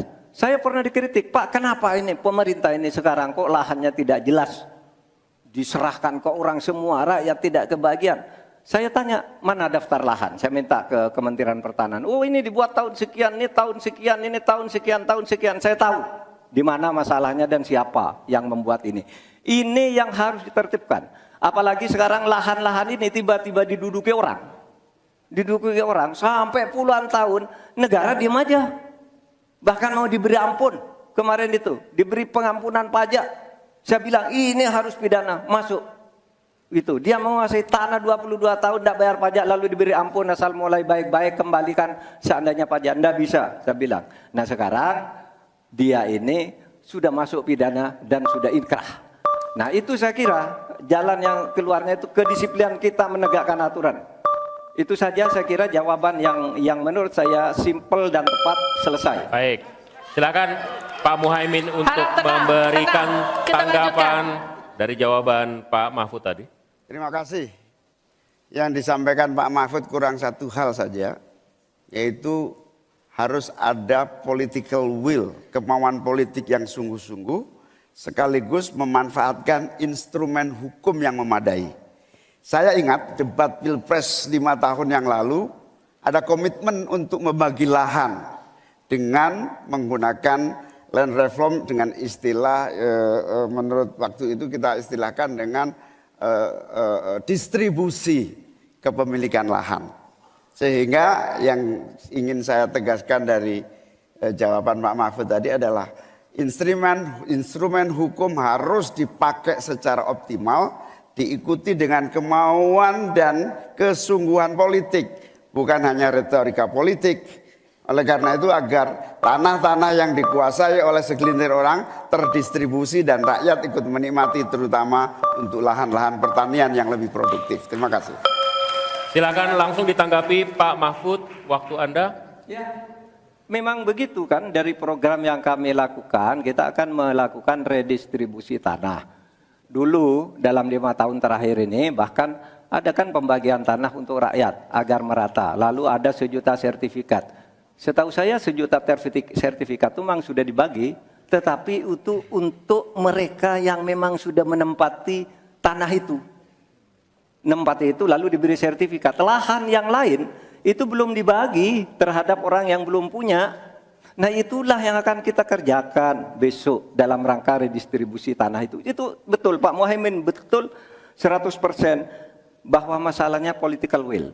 Di antara political will yang paling penting itu adalah penegakan hukum. Political will untuk menegakkan hukum itu adalah kuncinya. Aturannya semua sudah ada, tapi kemudian bocor di mana-mana, tidak jalan di mana-mana. Banyak tanah orang tidak pernah dijual, tiba-tiba dirampas orang lain dan dia tidak berdaya. Nah itulah masalahnya, Cak Imin. Selesai. Tuntas. Terima kasih. Kita lanjutkan. Tenang. Tenang. Kita lanjutkan. Sekarang adalah waktu untuk cawapres nomor urut 2 bertanya dengan cawapres nomor urut 1. Bapak Gibran Rakabuming Raka, Anda dipersilakan untuk bertanya kepada Bapak Muhaimin Iskandar. Waktu bertanya 1 menit, saya persilakan. Baik, terima kasih. Karena Gus Muhaimin ini adalah ketua umum dari Partai PKB. Saya yakin sekali Gus Muhaimin paham sekali untuk masalah ini. Bagaimana langkah Gus Muhaimin untuk menaikkan peringkat Indonesia di SGIE? Terima kasih. SGIE. Cukup Bapak? Bapak Gibran cukup? Cukup. Baik, silakan. Bapak Muhaimin untuk menjawab, waktu Anda menjawab 2 menit, kami persilakan. Terus terang SGIE saya nggak paham. SGIE itu apa? Tenang. Stop. Ada lagi pertanyaan atau ini waktu Anda untuk memberikan jawaban, waktunya 2 menit. Oke. Kalau Anda menggunakan untuk bertanya, waktu akan habis. Tidak apa-apa? Tidak apa-apa karena Oke. saya tidak pernah mendengar istilah SGIE itu. Siap. Waktu Kami persilakan. di stop, kita alihkan ke Pak Gibran. Waktu Anda 1 menit. 1 menit. Baik, Gus, kita kan sedang fokus mengembangkan ekonomi syariah, keuangan syariah. Otomatis kita harus ngerti juga masalah SGIE. SGIE itu adalah State of Global Islamic Economy. Misalnya sekarang yang sudah masuk peringkat 10 besar adalah makanan halal kita, skincare halal kita, fashion kita. Nah, itu yang saya maksud, Gus. Dan ya mohon maaf kalau pertanyaannya agak sulit ya Gus, terima kasih. Harap tenang. Tenang. Mohon kerjasamanya. Waktu Anda, Pak Muhaimin, 1 menit untuk menanggapi. Terima kasih. Memang pertanyaan ini sungguh penting karena Indonesia dengan jumlah umat Islam yang terbanyak di dunia, sekaligus bukan saja sebagai pasar ekonomi syariah, pasar pariwisata halal, pasar perbankan syariah, tetapi sekaligus punya potensi menjadi pusat ekonomi syariah dunia. Nah, posisi kita yang masih di bawah ini membutuhkan langkah-langkah penting agar yang disebut SGIE ini menjadi kita menaikkan peringkat kita. Ada beberapa hal yang bisa kita lakukan. Yang pertama, yang harus dilakukan pemerintah adalah menyiapkan seluruh perangkat regulasi agar tumbuh kembang seluruh industri halal, termasuk bagaimana membantu sertifikasi secara murah bahkan gratis, terutama bagi UMKM kita. Habis waktunya, kita berikan aplaus terlebih dahulu kepada 3 calon wakil presiden yang sudah berinteraksi. Boleh dong, kalau ada waktunya kita kasih apresiasi yang meriah. Untuk ketiga cawapres malam hari ini yang telah melakukan sesi tanya jawab dan juga saling menanggapi. Sudah ada Baik. 3 fase yang kita lewati, menyampaikan visi dan kemudian Harap tenang. program kerja, kemudian menjawab pertanyaan dari panelis dan berinteraksi satu sama lain. Masih ada 1 sesi lagi yang kita sisakan, memberikan pernyataan penutup. Tapi itu nanti kita tahan dulu, kami akan kembali di debat kedua calon wakil presiden pemilu 2024. Anda kembali bersama kami di debat kedua calon wakil presiden pemilu 2024. Ini adalah segmen terakhir di debat kedua malam hari ini. Ya, di sesi ini sebelumnya kita undang untuk hadir di depan podium Pak Kami Muhaimin, undang kembali. Pak Gibran. Kami masih menunggu Pak Mahfud. Silakan maju ke podium. Silakan. Pak Mahfud nampaknya berganti pakaian. Baik, kita tunggu. Ini adalah sesi terakhir di mana kita akan, mohon tenang. Harap tenang. Di sesi ini kita akan dengarkan pernyataan terakhir, closing statement, pernyataan pamungkas yang disampaikan oleh calon wakil presiden yang sudah berdebat malam hari ini dengan berbagai topik dalam topik besar ekonomi. Kesempatan pertama kami berikan kepada calon wakil presiden nomor urut 1 Bapak Muhaimin Iskandar untuk menyampaikan pernyataan penutup. Waktu Anda 2 menit. Terima kasih. Sarung adalah simbol kesetaraan dan keadilan. Sarung itu lembut, tapi di tangan orang yang baik bisa jadi selepet atas ketidakadilan dan kecurangan. Yang tidak ada dalam kebijakan ekonomi kita saat ini adalah keberanian untuk mewujudkan aturan main yang adil dan keberanian untuk berpihak kepada rakyat. Itulah kenapa kami menggagas Slepetnomics sebagai solusi ekonomi kita. Segala ketidakadilan kita selepet. Slepetnomics adalah gagasan ekonomi yang sudah diuji oleh para pakar dan berbasis pada pengalaman batin dan juga pengalaman rasa. Ke depan, proyek yang menyedot begitu banyak uang rakyat hanya untuk memenuhi selera tertentu, kita harus selepet.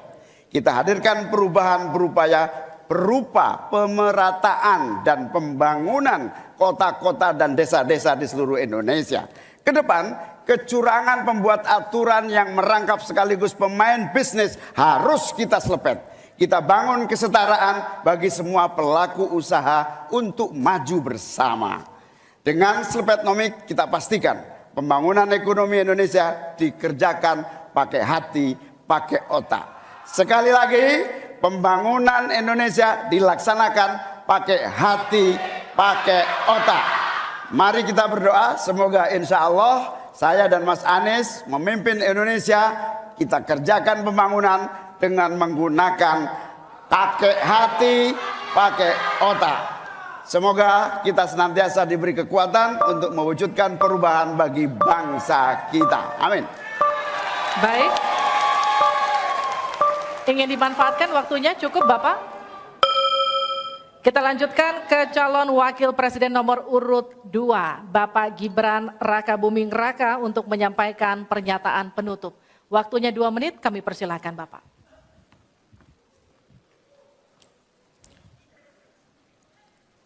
Indonesia ini negara besar.